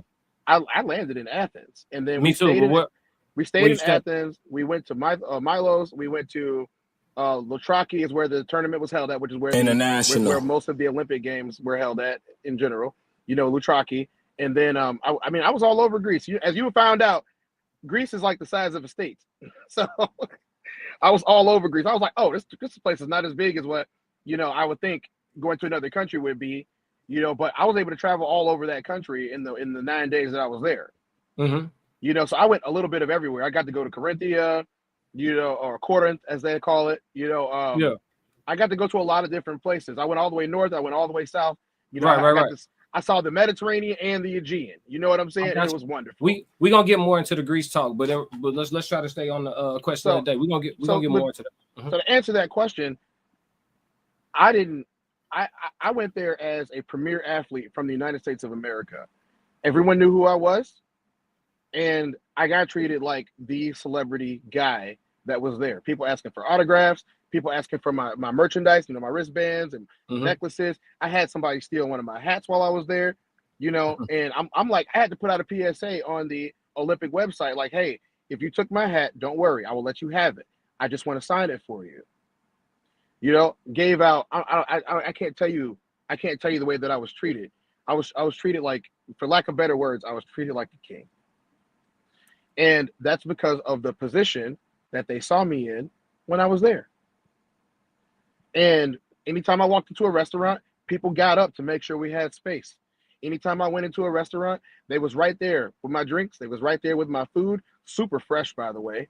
Yeah. Even the soda is different. No, for sure. So you saying because you were there with a different profession hat on, the treatment that you received and the respect that you received and the admiration, the reverence that you received was all the way different. And that's unfortunate, bro. I think the best way to judge and assess a man is by his character, the measure of his ways, his understanding, his principles, his morals, right? Like to judge a book by its cover is almost like, in some instances it makes sense, right? There's a such thing as appropriate paranoia, but at the same time, if you have an opportunity in a controlled environment to have an interaction, I think that's where your assessment should begin. You know what I mean? And to be honest, I should not preface this with the Greece event. I should preface it with Minnesota or Las Vegas or even Tampa. Let's just say I'm for the sake of this conversation, I'm going to throw this back onto the American side when we do these things, right? So when the American side, when I'm traveling with Team USA and we land somewhere, we get treated so good. So good when I land in Vegas, when I land in Minnesota, when I land in California, when I land in Tampa, and pretty much anywhere in the United States, we get treated differently. you know, when we go somewhere, especially at the stadium and around the stadium or in the big city where they know what's going on, they've been told that we're here, you know, we get treated so differently. But let me tell you, if I went there as, you know, security myself, or if I went there as a salesman self, or any of that other stuff, I've always gotten treated differently, and sometimes the exact same place. It's sometimes the exact same place, and it's not the men. And I'm not trying to make this a sex war or anything like that. The men never do this. When the guy sees me at work and whatever, what's up, big dog? How you doing? You staying safe out there today? Yes. When a chick sees me at work, it's usually either, oh, you not this, or you. They always try to find something that I'm not. In their opinion, they don't know anything about me, but they always try to find something that I'm not. I messed up and wore a chain, one of my chains. You know, the one that I'm usually wearing on stream when I'm not at work. You know, it was the one that has my name on it and everything. I had a chick who was like, oh, how does a security officer afford a customized chain like this? And I was like, I mean, I'm not just a security officer. I'm just making extra money. And she was like, really? I don't believe you. Why would you even be here? And I'm like, some of us like to make extra money. Hey, listen. I got to talk. Now we got to have some bro talk. Man, stop explaining yourself to these broads, dog. Man, right. Listen, I don't care. I don't care what she looked like. I don't care how it was sitting. I don't care about none of that. Stop explaining manhood to these broads, man. Listen, women who understand men, they acquire one and they sustain. The women who don't understand men, they on the internet complaining about male nature. Okay, stop explaining the fact that you a man to a. Don't do that. Don't. Yeah, do that. I can't be doing that, man. You're yeah, right. bro. Yeah. Don't get caught. Don't get. And then listen, they good at gaslighting, and I ain't making this no war either. I'm talking. This is my dog talking to my dog. If we wasn't on stream, I'll be saying this on the phone. You'll be saying you the know exact what I'm saying? same thing. Yeah, bro. So this just me talking to my dog. I ain't jumping on. I'm this bro talk. Now y'all in the locker room now. Fuck all that. Y'all in the locker room. Hey, man, stop explaining yourself, bro. Yeah. She asked you about your chain. Listen. I'll tell. Man, it's fake. Yeah, go on, finish judging me the rest of the way. It's fake. It's fake. It's fake. I got this motherfucker. Oh, this right here. This off Temu. Yeah, this. Go ahead on in the club. Yeah, this shit off Temu. Go ahead on in the club. Yeah, it's fake. What's going on? What's happening? Yeah, G, listen, man. You keep yourself in shape. You an athlete, bro. You ain't got nothing to prove to these females out here. You a father. You know what I'm saying? So you obviously ain't no virgin, right? So you get what I'm saying, man? You ain't got, man, listen, bro. And then when you start walking in that energy, bro, that's when they go, ooh, I like your chain. And ooh, you smell that energy gonna change right now. Cause you thinking about it like that. It's almost like you self-conscious a little bit yourself. I ain't gonna hold you about how you could be perceived. You gotta forget how you gotta drop out, man. Don't even matter how they look at you. I mean, that's probably like the number one thing is like when you go when you somewhere and like I think for us especially, because it's not something that I deal with every day, but for us especially, it's huge, especially the conversation about being black, because we had this part earlier in the show here, but the being black part, it's like they automatically assume that you are lesser, and so for most of us, especially when we in those spaces where like we might be the only black dude, you know, sometimes we get into that like, oh, we got to prove that we not shit, you know what I'm saying? But we really ain't got to. No, really, bro, you gotta really start aura farming out here, bro. You gotta start aura farming out here, bro. Get your do whatever you gotta do to get the rest of your glow activated. Because as soon as that happen, bro, they're gonna address you with deep reverence, bro. All that judgment, they can listen when you truly, and this ain't even just for you. I'm talking to everybody, the chat, everybody. When you truly stop giving a fuck about how people look at you, they can tell.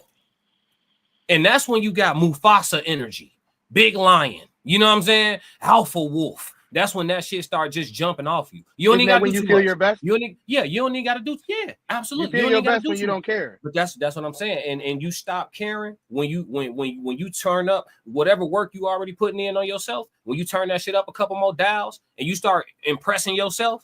Oh shit, I ain't even know my stomach could look like this. Oh shit, I didn't know my left hand was gonna come off in sparring like that. Oh shit, I hit him with 50%. He sleep. Oh, you start impressing, you get what I'm saying? Oh shit, I dropped this extra 15 pounds. And now when the coach called that running play and I hit the B gap, I'm averaging 3.5 more yards per carry. I done activated some shit. When you start getting that, you stop caring about what I don't care. I don't care what you think about me. Because I know what I'm doing. I know you get what I'm saying? I know. You don't, I know. I'm living with me 24/7. You get what I'm saying? I know, like the same thing. People seeing me dancing in Greece, for example. They seen me dancing in Greece on the Instagram and all that, going crazy. Time. Yeah, everybody forgot I was hurt. Gee, I'm still in physical therapy, folks. The only reason I was able to do that is because of how intense my therapy is.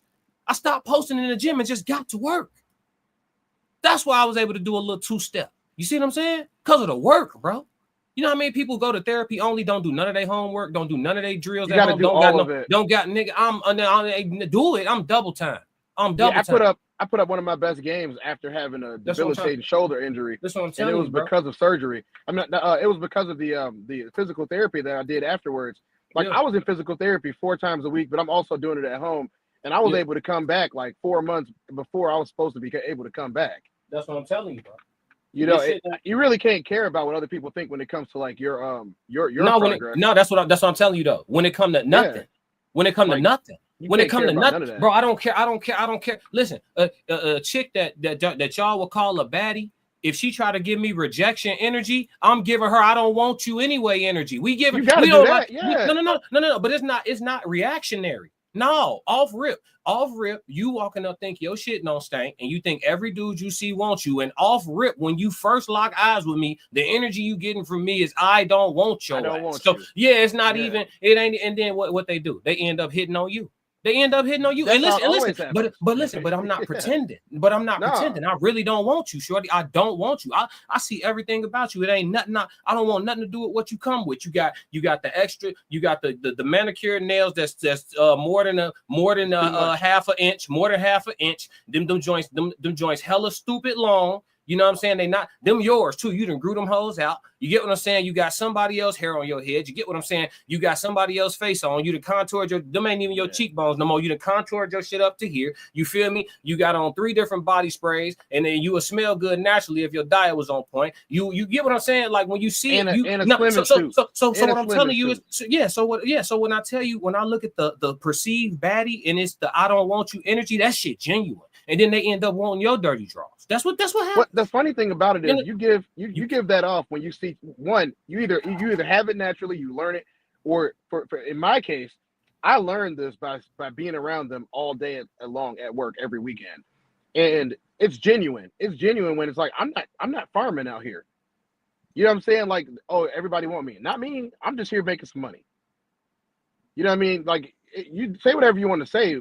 But it's really like you're taking up my time right now. I was playing video games on my phone. You know what I mean? Go back to your friends. I don't even listen, bro. I don't even have to pay. Listen, we don't even got to pay attention to nothing about none of them. Who you like? If who you like likes you, that's the definition of being attractive. What did I send you yesterday? And that's exactly what she said. Yeah. If who you like be liking you, you attractive. All the people that's outside the bubble of what I want, what you think, I don't want. So you still have the video. If you could play that old girl spitting facts, do you still have the video I sent you the other day? On Instagram? Yeah, when she was like, yeah. If not, I'll send it to you again. Yeah, shoot it to me again. That way it'll be at the top of my message. Right now. But yeah, man. Right now. Give me a second. But nah, man. Yeah, bro. It's just gotta be. You just gotta be real about it, bro. Like niggas ain't. We not sweating nothing. This is what I posted this on 3 different places, and I sent it to you. I'm sending it to you again right now. Yeah. I would love if you would play this. It's short. It ain't nothing, bro. It's the codes, bro. It's the codes, bro. It's nothing. It's nothing. Stop jumping through hoops. This shit right here. Yeah, stop jumping through hoops. I sent it to you the other day, and I posted it, and I got so many reactions from this. This is perfect that we got into this part of the conversation. Say nothing. I got you, bro. It's easy. Let's do it. Okay. What we doing?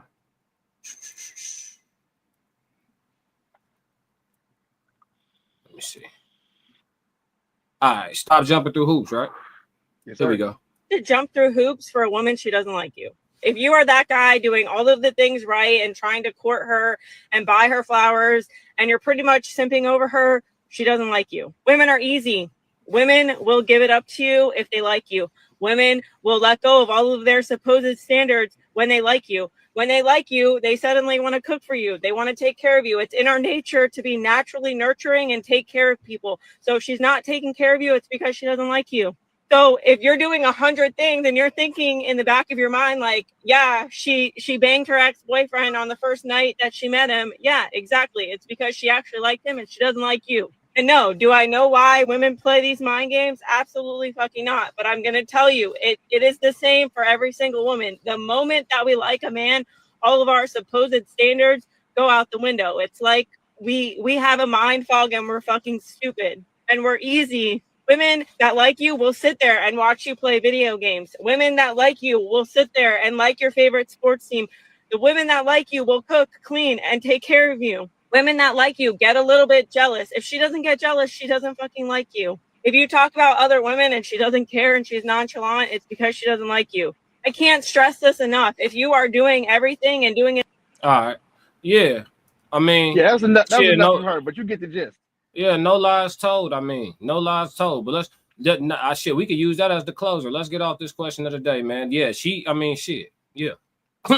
no lies told, bro. Right. Flat out. Like, and I tell all my guy friends this, that especially the guys that be hunting. Stop hunting, bro. Stop hunting. I'm like, don't stop having the lion in you, but stop hunting, especially when you go out to these places and old girl from the other video, you know, when she talking about this and this and your ambitions and you ain't got no plan and no foundation, bro, she don't understand what you got to do. So why are you trying to explain it to her? Why are you trying to talk to her about it? She doesn't understand that stuff. Let it go. Go find you another one, because that one right there is only going to cause you problems in your life. Yeah. I mean, it is what it is. No lies told. I mean, but I think it's hard for people to practice discipline because, you know, sometimes, you know, the flesh is weak, bro. People lustful, you know what I'm saying? The body want what it want, the heart want what it want, et cetera, et cetera. People just fall into, you know, frivolous desire versus being able to tame that monster and make decisions that make a little bit more sense. We have to be, I think it would be beneficial for more men to go back to being pragmatic. You know what I mean? It's a lot of men that are moving off of the nature of emotion right now. And so, you know, they got people putting themselves in tight spots in a lot of different ways. It's just is what it is. It's going to be, you know, we all in some way, shape or form are a manifestation of our decisions. You know what I'm saying? So it just is what it is. You know what I'm saying? I would hazard a guess to say we are 100% our decisions. Yeah. And Miles Batchelor say the women in these videos threaten a man's peace, overthinking what their ideal man is, but never being the ideal woman. Ooh. He came with some heat, didn't he? He came with some heat, Classic. didn't he? Yeah. I'm going to go on a limb and say there is no ideal. There's only principle. For sure. Like, yeah, there's only principle. We could take this back. Like, I will use Greece as an example again. They had a set of gods, right? And in their gods, they had male and female. Hold on, before you do it, let me go to start the question of the day. Question of the day: how was Greece? So we're gonna get into it, man. Let's get into it. Cortez, 3 for that one. 3-3-3. Yeah, Cortez just recently came back from Greece. I just spent damn near 2 weeks in Greece. You know what I mean? So we're gonna talk about Europe. We're gonna talk about Greece. How was Greece? That's the question of the day, man. Let's go. So let me see I'll ask you. So when you got there, what was one of the first things you noticed about the country? Aside from the graffiti, because it's a lot of graffiti. I mean, once we kind of got out of because close by the airport, it's a lot of stuff that's like a little rundown in Athens and stuff like that. So once we got kind of out of that and got really into where the living is in the city and all that, I just noticed how beautiful it is. I think I've been to 25 countries. Greece is Greece is the most beautiful country I've been to so far. It is the most beautiful country. Yeah, it's the most beautiful country I've been to so far. It's very, very easy on the eyes. I could say that I literally feel like my eyesight got better while I was out there. Well, it probably did because you weren't breathing in toxins all day. That too, but even just the depth perception and the use of your everything is mountains and sea and depth and hills and inclines and declines, turn, and so you're using the roads. You're using the full scope of your vision and shit. I feel like my eyes adjusted themselves while I was out there. Very bright. Yeah, the stars in the very sky. bright country. Yeah, like you definitely could tell how polluted our area is after being over there because the stars are so bright in the sky every single night. You don't need a nightlight. You don't need nothing. It's bright, like it's literally bright. You know what I'm saying? Like the stars are bright as hell. But yeah, that's the first thing I noticed. Yeah, the first thing but I got there in the daytime. So the first thing I noticed was to answer your question, the first thing I noticed was how beautiful it was. That and there's like, so you know, when you go to most countries or even most of the places in the United States, you don't really want to, like, if somebody's standing in the middle of a terminal somewhere, you kind of want to ignore them. Not in Greece. They are trying to direct you to where you're supposed to go. And even just bystanders, not even people who just work there, but they're trying to direct you to where, like, they don't like when people are not where they're supposed to be at. They want to make sure you're getting where you're supposed to go. And they do a really good job of, like, being very hospitable. Even if you don't speak a lick of their language, they do a very good job of being hospitable. I mean, yeah, everybody's got their own hangups on how you treat them, blah, blah, blah, blah, blah. But as far as, like, coming in, they know you're a tourist. They know you're from America, and they know that you're trying to get somewhere. And for the most part, they try to make sure you get there. They don't have a problem answering questions. They're not rude like that. You know, I noticed some of the issues I've had in life, I noticed the air quality immediately. Yeah. I noticed that. I was like, I took in a huge breath, and I'm like, this is great. You know, I was we played on top of the mountain at the very tip. That goes back to living in a corporation versus a country. Like, they still have all their female, like, obviously they tear down vegetation to build just like any other nation and stuff like that. I mean, trees and bushes was everywhere, so we got to build somewhere, you know what I mean? But at the same time, they do preserve a lot of their nature, and they do still have a good ratio of female and male trees, and so naturally, even just the pollination. Yeah, no, I'm just saying the pollination that you talking about air quality. So, like, you know, the germination of the female trees and the pollen of the male tree, like, that's supposed to be a process that works itself out. Over here, we have thick ass and high pollen counts, like thick ass air and high pollen counts because of the lack of female trees, because they don't want you to have free fruit all up and down the sidewalks. You know what I'm saying? And you don't want every single house to have fruit trees in their yard. Every house to have fruit trees in their yard. Our suburbs don't plant them. Well, what I understand is by design is what I'm saying. And there's only certain parts of the country. Yeah. That's what I'm saying. So when you talk about the air quality, that's why it's so much better over there. You know what I'm saying? Because they still have their natural ratio to some degree of because like the villa I stayed in when I was in Milos, because I was in I stayed in 3 different parts of Greece. I stayed in Athens, I stayed in Milos, and I stayed in Suanio. I think that's how you say it. Right by the Temple of Poseidon. So I stayed in 3 different parts of Greece while I was out there, like for days at each spot type shit. So I got to experience, like, you know what I mean, all those different areas. But obviously, you know, there's way more to it. You can go back there every year for your whole life and not see it all. The people you could be from there and not see it all. Real talk. Even though it's small, it's 50 islands. And then it's a lot of islands. Yeah, it's a lot. It's over 50, they said. So it's like, that's a lot. So he said Greece is a heavily industrialized country. No, not at all. And no, it's not at all. But they do have very good. They have a very good oil and petroleum producing country. They are very good at refinery, and they are very good at making their own gas. Yes, it's expensive, but they are self-sustained. They do not need outside help. Like, they take it because every country takes it, but they're a country that could survive. They did for 10,000 years. They survived on their own. You know what I'm saying?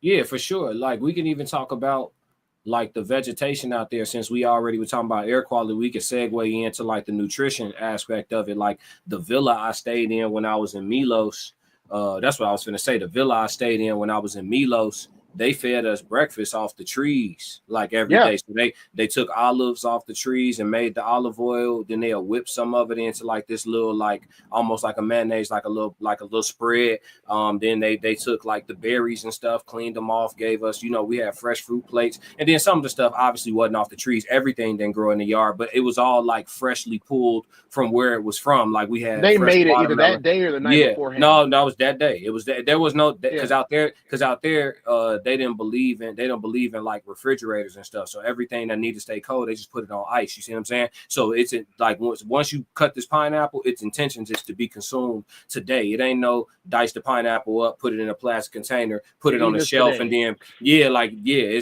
or we not gonna cut it. You see what I'm saying? Or we not gonna. You know what I didn't see one time? I did not see a single canned good.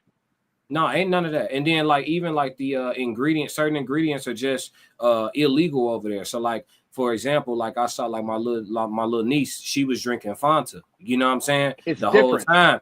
It's actually orange juice, damn near. It's You know what I'm orange saying? juice. It's Carbonated orange orange juice. Yeah, it's not like unhealthy and shit. So like she was drinking that the whole time. That's not a paid ad just for YouTube. You know that's what it transcript. used to be, right? For the transcript, that's not a paid ad. But yeah, So yeah, no, I know. Fanta used to be just like that with all the flavors Right. until Coca-Cola bought the company. It don't even matter about who bought it. It's just the country in general. I don't know where you just went, but I know you'll be back. But it's about the country in general. Like those ingredients that they put in it in America is illegal over there. I'll wait till bro come back on camera. But like the ingredients, oh, there you go. The ingredients are illegal over there. So like the dyes that they put in Fanta now, the artificial things, the preservatives, the powders, all that stuff is illegal. You literally in the country, you can't use it in food. You know what I'm saying? Like everything over there is natural. So like the whole time I was there, bro, I ate purely organic because that's all that's available. You don't have to pay extra to get organic or nothing. Like that's all that's available. Everything was just fresh, bro. And like I hadn't eaten, I was telling the chat earlier when I was doing the code language, I hadn't eaten animals in over 2 years. You're a vegetarian. No, I'm not vegetarian. Well, kind of, yeah, closer to vegan. But yeah, because just for lack of better words, like you don't eat plant-based. I'll just say plant-based. So like I hadn't eaten animals in over 10 years, but the whole time I was there, I ate fish, bro. I posted. I'm finna show y'all, man. I posted it earlier, I saw the but fish like you posted, yeah, bro. Like everything. They just caught that. I'll tell you something funny. So us going there for athletic events, right? Mm-hmm. And so, what's the number one drink they give you at athletic events that's not water in America? Gatorade, Powerade, or some sort. Like so some. Let type me tell of, you, Gatorade. So they sent us a memo out before we even took off, and they said we know American teams are sponsored by Gatorade. You are not allowed to bring Gatorade in this country. We will arrest you. Yeah. Because it's, I mean, we can't say certain things, but yeah, like it's not, certain things that they tell us are all the way beneficial to us, just may or may not all the way be beneficial to us, all alleged for entertainment purposes and content creation. Well, yeah, that's just for the transcript, bro. But yeah, that actually helps me too, in case somebody sees my face. Yeah, for sure. So, but yeah, like certain things, yeah, we gonna say what we saying, but we gotta say it a certain way, because niggas is monetized now. So, yeah, bro. But so. It's one of them things where like just the food in general over there, it's harder to you have to really it's actually good for you and to some degree. I'm not real big fan of eating animal milk because it's not designed never had for better us. Cheese in my life. But yeah, the feta cheese, I ate feta cheese every day when I was over there, gang. Yeah, every single day, bro. And I never been a person who eats salad, but I ate Greek salad every day when I was salad over every day. Every day, bro. The olives actually taste good because I don't like olives. I liked olives over there. Man. And then they don't listen. And then ain't no such thing as like Lawry's, Old Bay. Ain't no such thing as that. Like ain't no seasoning salt. It's they putting herbs and squeezing like fruits over it. You squeezing lemon juice across it and just herbs and spices. Ain't no such thing as like seasoning salt. Like that's not like that. Like you know what I'm saying? Did you? No, we went to a pizza spot, but it was closed. So we just ended up doing the gyros. I did a vegetarian gyro. That was phenomenal. I had two of those. I had one of those. It was fantastic. I had one with mushroom, and then I had one with falafel. Both of them was to die for, bro. How did you like the shops? It was cool. I mean, I bought some shoes. I got my little, you feel me, zone. You know what I'm saying? I got some little trinkets and things. You know what I mean? So I found out that for the most part, their commerce is unregulated when it comes to you making money. Yeah. So they do have taxes to pay, but the way they pay their taxes is not how heavily taxed. Like we're taxed upwards of 40% most of the time. You know what I mean? In America, for just about anything, we got 3-4 different taxes. When you add that up, you'd be like, man, I thought this was $9.99. Why is it $15 now? And you like, well, you got taxed. You have to pay the state tax, the equipment tax, blah, blah, blah, blah, blah. I ain't got to go into financial detail yet. That's not that show. But I talked to a lot of the shop owners, especially like the little bodega stands. I talked to them and they're like, yeah, they don't bother us. So wait, I'm like, so you don't have to have an inventory and then give them a list of the inventory and do that? He goes, who does that? And I was like, we have to do that with our companies. And they was like, this is why y'all have problems. Yeah. Yeah. One man called it the greatest free country in the world. What, Greece? He said as far as freedom goes. And what I noticed, here's a question for you. How many police did you see? None. Yeah, exactly. I ain't see 12. Yeah, I ain't see 12. No. You remember when I told you, I was like, bro, I didn't see police. Yeah. I saw one the entire time. That's because there was 10,000 people in one stadium. So that's why I like on the street walking in. That's why I saw a cop. But there was only one. There was one single officer for all of these people.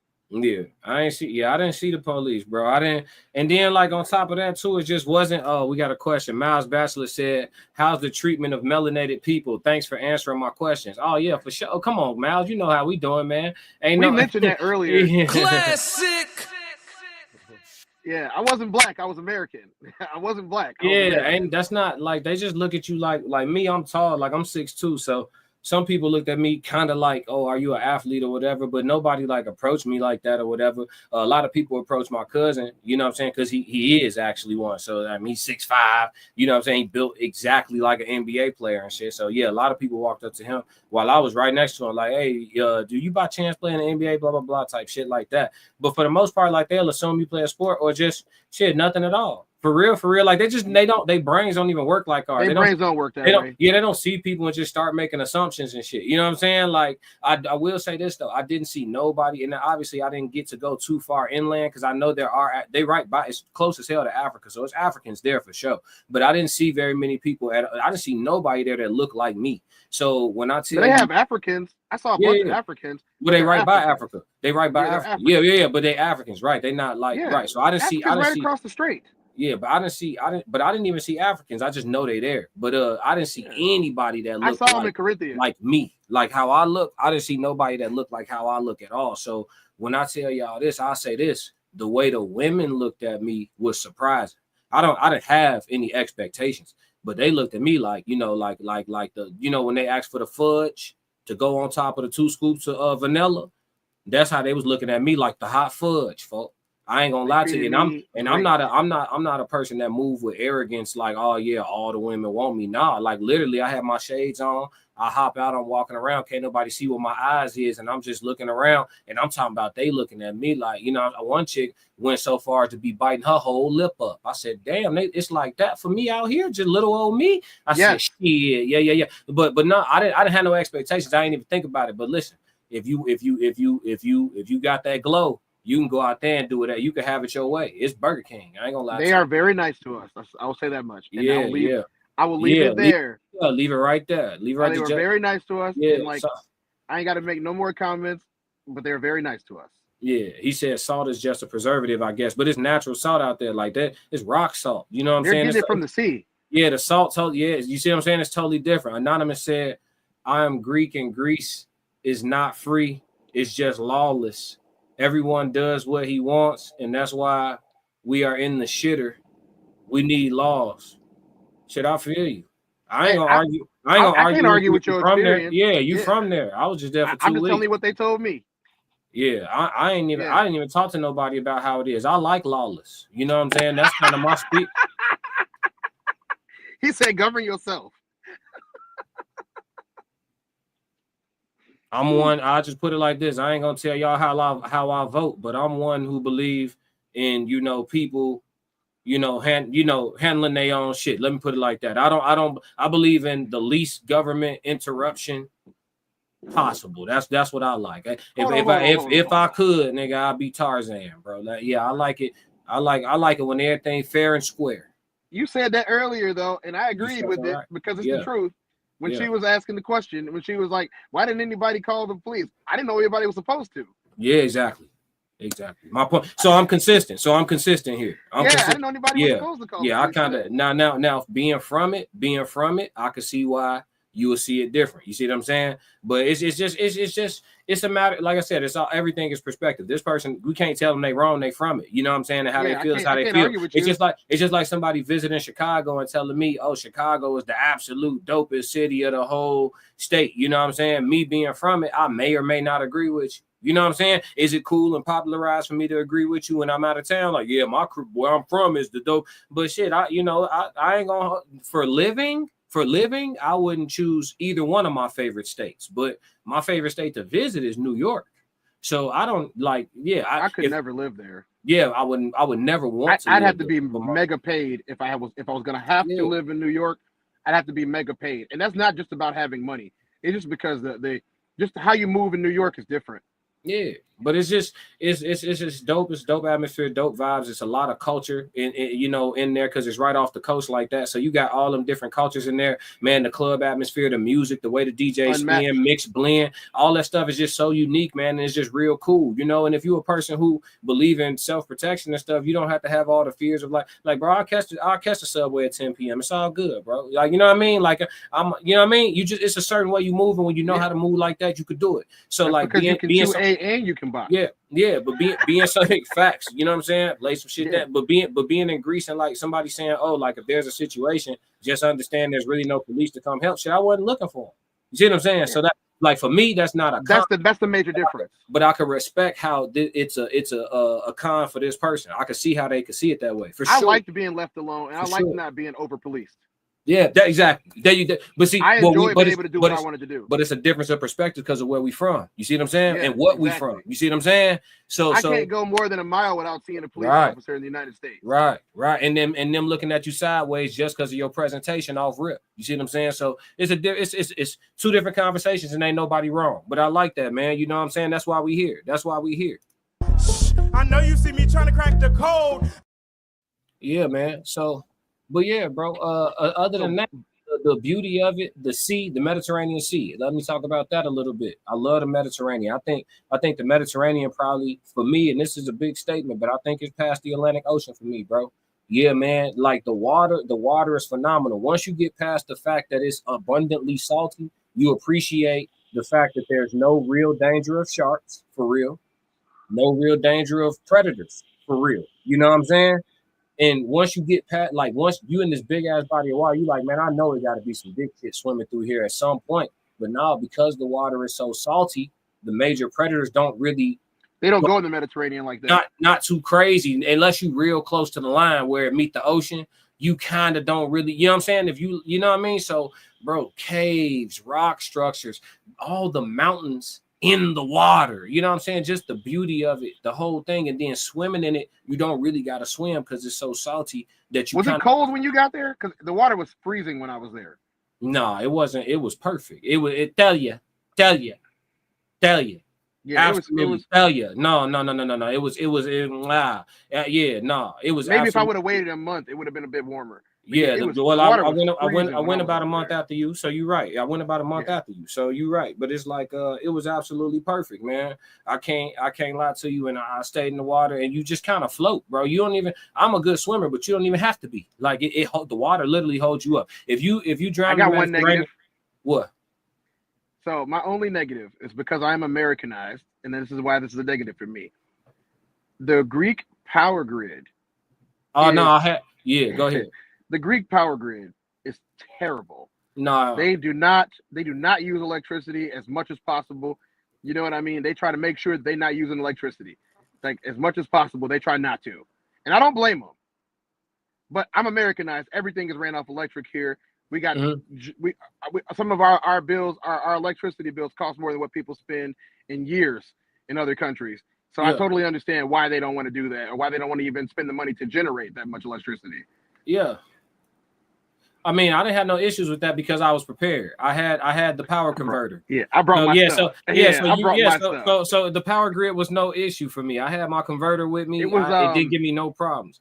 One of the villas I stayed in, they had it to where like if you put your key into the wall, then you could turn on all the power in your room. But the minute you took your room key out the wall, you had no power in your room.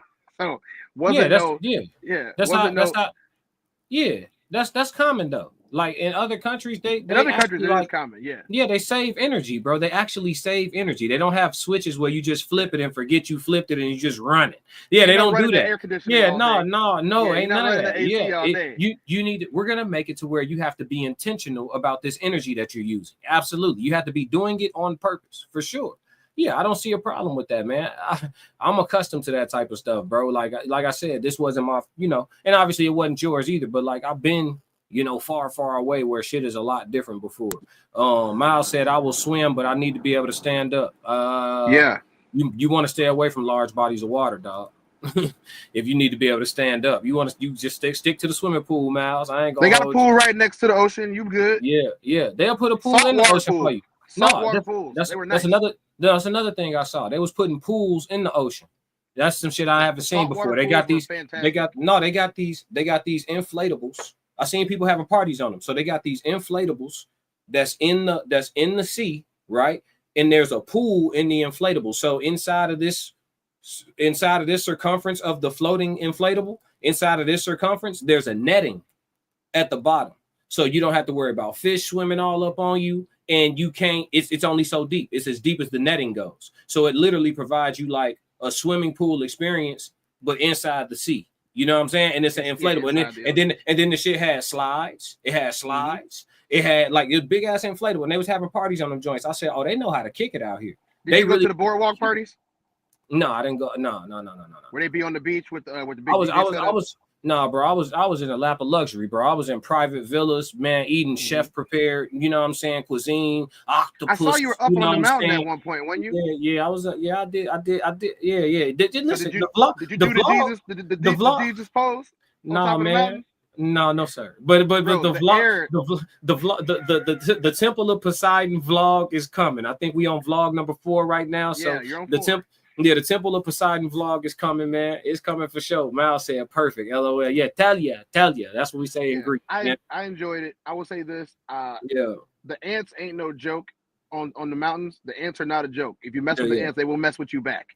And neither are the flies. That'll probably be my only biggest takeaway is the flies are vicious, and the flies and the mosquitoes was hidden. Yeah, they are vicious. The mosquitoes was hidden, and these mosquitoes, you can't feel these. They got like a special Greek needle. You don't even know you got bit. My cousin had. She said between her 2 feet, her feet was swollen like this. She said between her 2 feet, she got hit for like 30-something mosquito bites around the ankles and the feet. Her feet was swelled up. Like she, you know what I'm saying? It was crazy. She got hit. Crazy. I don't know what she put, like what type of oil she put on there, but they like that shit. They was soaking that up. They said she had that sweet blood. They was tearing on loose. Well, and you couldn't feel it. You ain't feel it till it start itching. You ain't even know if she bring American products, if she brought American beauty products, they're immediately going to be attracted to that, and they're going to destroy you. I don't know what product. You know what I mean? I don't know, but I know whatever it was, they wanted some of it, and they got. I tell you this: after I jumped in the ocean, because the first night that I was there, I got bit up, right? And so I jumped in the ocean. I didn't get bit again after I jumped in the oceon. And I kept getting in though every day. But after I got in the ocean, they didn't bite me anymore. So whatever the ocean did to my skin, because I got a ritual. My ritual when I go to a country that's on the ocean, I got to spend time in the ocean every time I go. I have to. I feel revitalized after. Why wouldn't you? It's got healing properties. Why wouldn't you? Yeah. If you ever go to Costa Rica, go to Jaco Beach and make sure you get on the black sand and get in that black ocean. And I guarantee you're going to come out feeling years.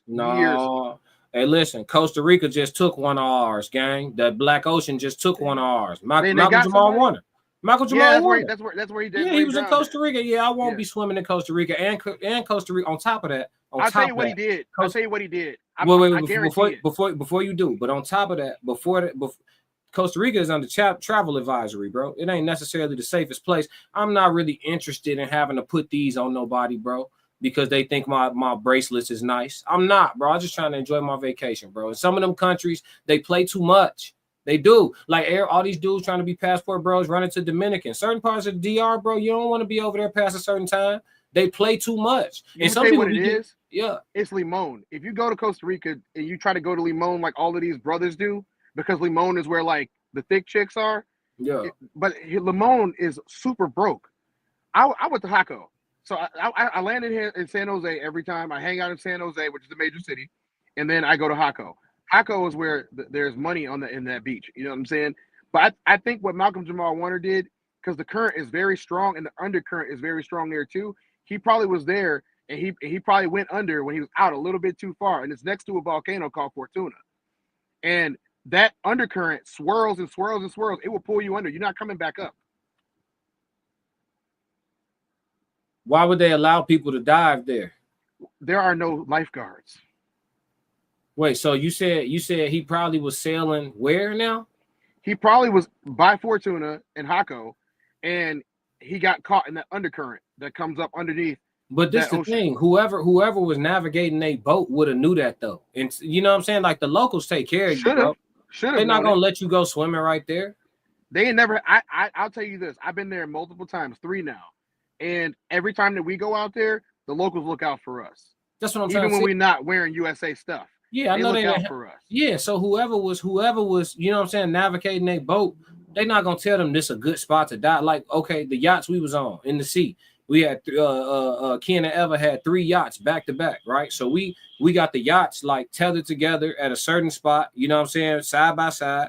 You feel me? And then they was like, all right, it's safe to dive here. You know what I'm saying? And we was like right by like I mean, obviously the sea is the sea, it's wide open, but we was right by like a beautiful mountainous rock structure and all that where you could, you know what I'm saying? And it was a whole little setup. It was a demonstration, but they let us know, like, stay on this motherfucker over here. You know what I'm saying? Like it wasn't that's my main question. Who let him off the boat? That's what I'm trying to tell you. Say reports say he was warned about the currents. Yeah, I'm telling you, I know that beach better than any beach that I know other than North Avenue Beach. You know, I know that beach better than any other beach that I've ever been on. And I can tell you right now that you do not go in that water past like 25 to 30 feet out because you will get sucked into it and get sucked straight into the ocean, bro. Like when I say it grabs you, like that water, it feels like somebody put a hand on you and pulled you. You know what I'm saying? That's how strong the current is over there in Hako. Wait, how you survived to know about that? I didn't go out that far. As soon as I felt it, I went out about 15 feet, and I'm having a good time frolicking with. Let's just leave. Yeah, you was frolicking. You know, frolicking, and as soon as I felt, because I fell, as soon as I felt myself lose a string and get pulled a little bit, my homie was right by me. And so I literally, we grouped up together and we all came back to the beach and nobody went back in that water. And then some dude on a 4x4 came riding across the beach because it's shaped like a U like this. They came riding across the beach, across the little small little straight river area that cuts straight through Hako. He came riding through all of that and he told everybody in English, don't go back in the water. Because it is pulling. Like and everybody was coming out the water. And I'm telling you, if you go out there thinking that, I'm a strong swimmer, it doesn't matter if you're an Olympic swimmer, it will catch you, bro. No, listen, you don't have to explain it to me because the first thing I tell people who about to, because a lot of my friends and shit like that, that's cool with me. I love cruising because my favorite place to be is on the ocean, not a location. So I actually like being on a ship out where you can't see no land for miles. That's my favorite place to be in the world. You only Tranquility. You only get that experience by way of a ship if you want to do it the safest way. I'm not taking no boat that far out. You feel me? Or right, I'm gonna be on a ship, something big. The waves are high too. The waves exactly. So and the water gets unpredictable at times. And you know it's what I'm black, saying? so you can't see. For so sure. The water is black and the sand is black. So Right. you cannot see. Yeah, at night you realize that the water is outer space, but that's a different conversation. We ain't gonna go there right now. But so yeah. So but yeah. So that's my favorite place to be. So when you out on these cruise ships and stuff like that, you understand, like when you go swimming in the ocean at different locations on these beaches, the first thing you realize the difference between learning how to swim in a pool and feeling like you a strong swimmer is how heavy natural bodies of water are. And I ain't talking about the lake. I'm talking about some shit that's damn near endless. The ocean is heavy. It's really heavy. So that's why swimming make you so strong. Like it's real. And so even just on days where the waves are very calm and light, even just swimming through it against a light ass, super settled current, it requires like strength, fam. It's heavy, physically heavy. You ever got knocked out by a wave? No, I've been knocked the fuck over, not out though. Yeah, not but out. Just over. But yeah, I've been trying to do one thing and then a wave hit me and stopped everything I had going on for sure. But woke you it's up, like, didn't it?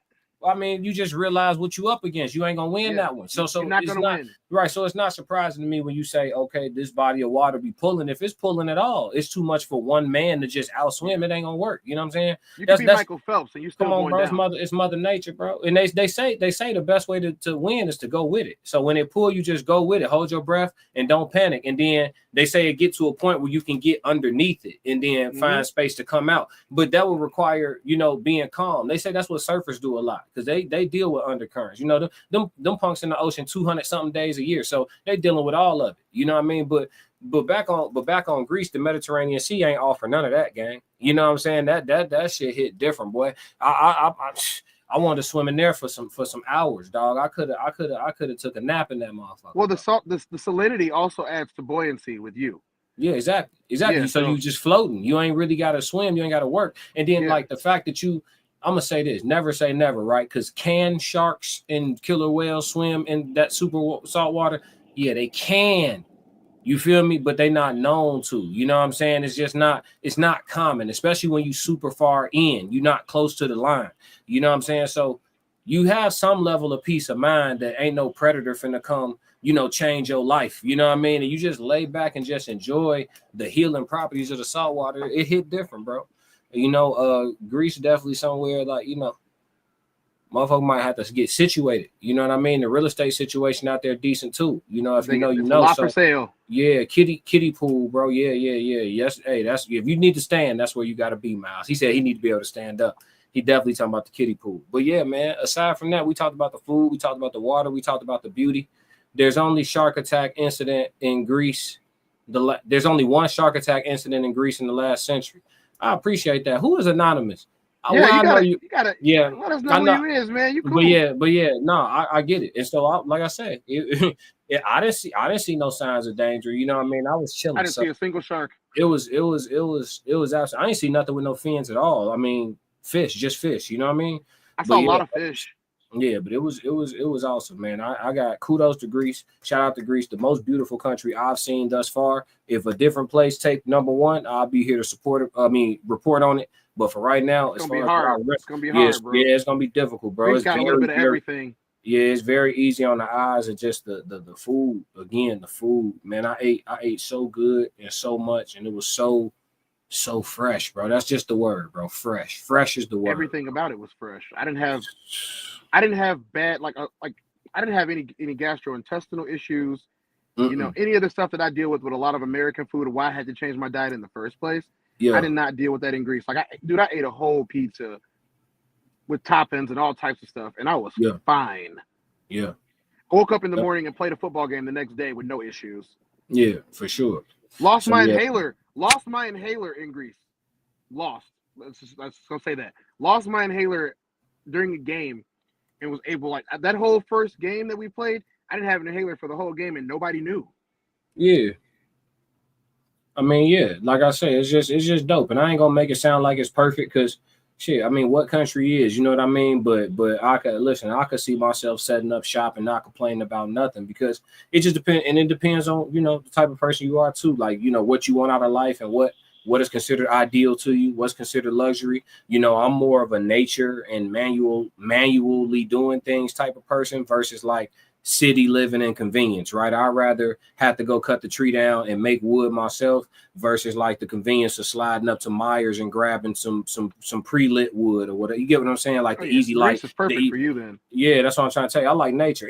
All the places that's like that, the islands, any of that stuff. You know what I'm saying? That's where I like nature. I'm like, while everybody moving towards technology, I'm using technology to run it up so that I can move back to pragmatism. Yeah, bro. Exactly. Being pragmatic will save you a lot more than being a person of convenience. For example, if an EMP hit the building, my bad, Joe Jet in the building, bro, we're gonna have chaos. Yeah. I mean, yeah, we already know what's up when the grid go down. You know what I'm saying? You better know how to fight.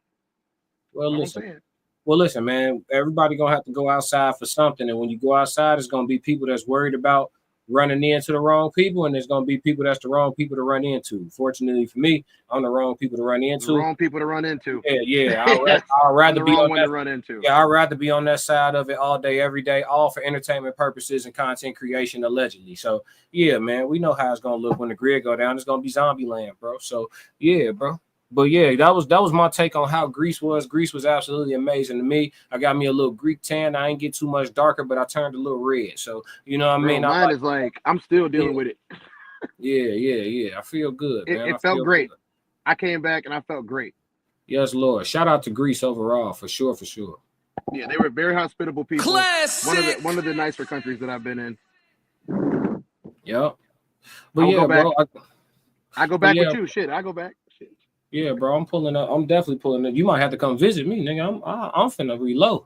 But I ain't got no problem with that. Yeah, it's over with. I'm out of this joint. But yeah, but America is not the only country, y'all. Did you want to? Nah, it's not the world either. But did you want to give any closing statements about anything before you go? I'm about to I give a little closing statement. As a man, one of the main things in this life that you have to remember is you can't let your emotions rule you. You have to remember where home is, and you have to be able to be willing to build home.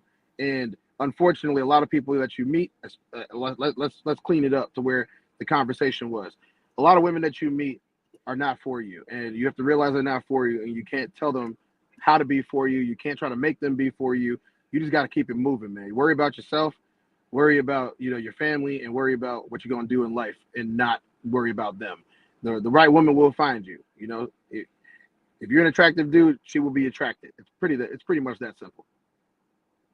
Okay.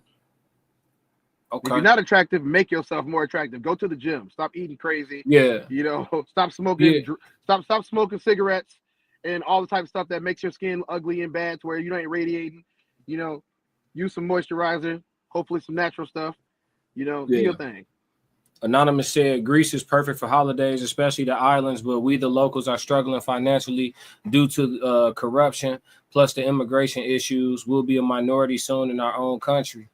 Yeah, it seemed like it's interesting that you say that, Anonymous. And again, in no way, shape, or form would I ever in any way or capacity diminish your experience in your home country. You know what I'm saying? I wouldn't want nobody to do it to me. So, and I respect your input, whoever you are, because I feel like you probably seen this off my IG somehow. So we might be connected, but yeah, in some way, you know what I'm saying? It might be somebody I met just now when I was out there. But yeah, and I appreciate your input. Thank you for the POV. Yeah, that's unfortunate. And I think just to take that and kind of bring it full circle to what's going on here with how Trump got ICE going crazy and stuff, and how so many Americans are negatively impacted by it, because essentially he hitting the Thanos button in some capacity, right? And so many people are negatively impacted by it, but the large picture is to avoid what she's talking about in her own country, right? Becoming the minority in your own country, right? And so, yes, we can look at it from a emotional and ethical standpoint and feel like, it's just wrong the way it's being done or whatever the case may be. Everybody got their own feelings on it, and I ain't trying to push nobody's buttons or whatever. I mean, unless somebody want to do it, you know what I mean? But it, can I interject there? At the end of the day, I just think that there's more than one way to look at it. You feel me? Yeah. Because listen to what they dealing with. Yeah, no, for sure. But I'm just saying, listen to what they dealing with. They're in danger of being a minority in their own country. Now listen, a clean sweep like what ICE doing right now for their country, some of the locals might not be all the way against it. You see what I'm saying? But it's a lot of people who would be crying and stuff. Oh, I'm being evicted. I've been living here 30 years. Ooh. You know what I'm saying? So it's just so many ways to look at things. Go ahead, bro. I'm not gonna ever be upset with a person. You see that comment? No problem. And my first name is Thanos, by the way. No, that's crazy. I mean, it's Greek. It's Greek.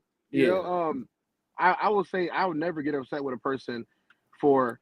I think Americans, when people use the term minority, they automatically think of underprivileged or less than, or just put it on racial terms.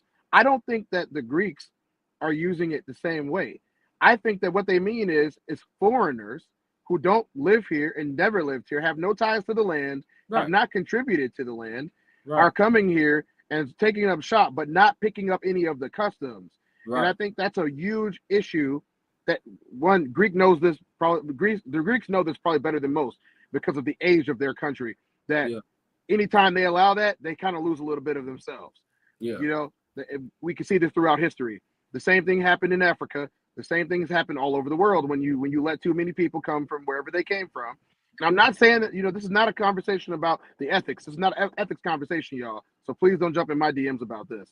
I'm just saying, from a standpoint of finances and resources, you cannot have a lot of people coming and using up your resources without contributing back into the system. That's how the system fails. That's how it breaks. And that's how people slip through the cracks.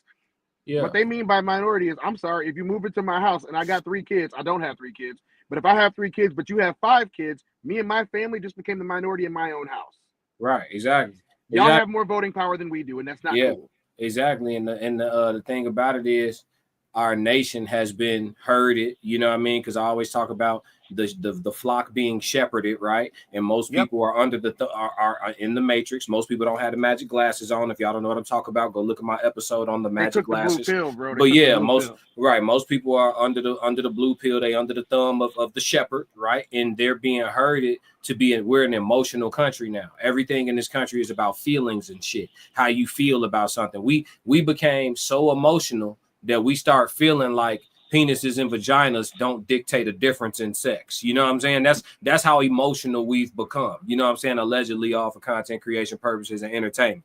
But yeah, like that's how emotional we've become. So we've become so emotional that it's normal to just dismiss reality. It's normal to just dismiss reality altogether. You know what I mean? And so when you have it set up like that, then yeah, you are going to have a bunch of people fighting back against what ultimately, yes, there's going to be people that are negatively impacted by this, right? But again, back to the Thanos theory, you're going to have people fighting back against what ultimately in the big picture is better for your nation. You know what I'm saying? That's just the long and the short of it is feelings. Agreed. And then there's pragmatism. You know what I mean? And listen, feel how you want, vote how you want. Everybody do what they want, but here's the issue. If we succumb to the emotional and we let the fallout occur, the same people that was crying about, oh, don't send nobody away, they're gonna be crying about being put out on their ass. You know what I'm saying? So your tears you still gonna have tears. They're just gonna be for a different reason. Miles said it's a Mediterranean country with 10,000 plus history. What is the majority? I mean, still right now would be them. Just they're saying they're in danger. Yeah, they're just saying they're in danger of becoming a minority if things keep going the way it's going and shit. And that's because people have had mass immigration and they have a lot of illegal immigration too. Yeah, but listen, when I was there. I see why people mention Antifa is there too. So Antifa took hold of a whole town for a couple of months. For all for entertainment purposes. Yeah, allegedly yeah, bro, they ain't gonna get me. Yeah, I'm not the enemy of nobody. I'm just trying to make my life. You know what I'm saying? Yeah, for sure. So, but yeah, man. Yeah, so that's a conversation for another day. We're not gonna disagree with you on that. I know you're not. I know I'm not. Yeah. All I know is if you at home, you gotta protect your house, right? That's nature. That's all I'm saying. Listen. The laws of nature is if you can't protect it, it ain't yours. Somebody will take it from you. Y'all got comfortable with the little latch on your door. The look that shit make y'all feel so serene and shit. Like until we come in with the Samoan bulldozer. I'm just saying, like, you know what I'm saying though? Like it's not a real thing. It's a concept. You know what I'm saying? Somebody doing a B&E today. You know what I'm saying? You got a steel door, but you have glass windows that are not reinforced. I'm just saying. You got a steel door, but your glass windows are not reinforced. So the steel door is a mute point for me. Yeah, you made it a little bit harder, but there's bricks right outside your house. Never mind. Yeah, pragmatism, y'all. Pragmatism. Yeah. Mal said so. Not ethnic, but a native majority. Got you. Yes. Greeks are still the majority in Greece, but she's saying, or he Thanos is saying that they're in danger of becoming the minority. Joe Jet said, I think he's saying the culture is the majority. People come over and try to make Greece something else.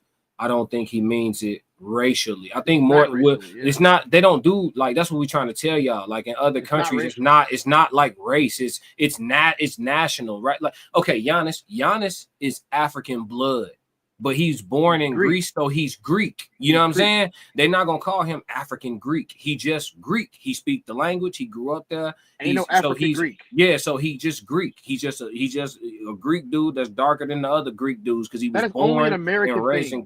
Right. That's what we're trying to Nobody else does that. Right. African American is so weird because no other country does it. Right. No, it's not weird. We know what it is.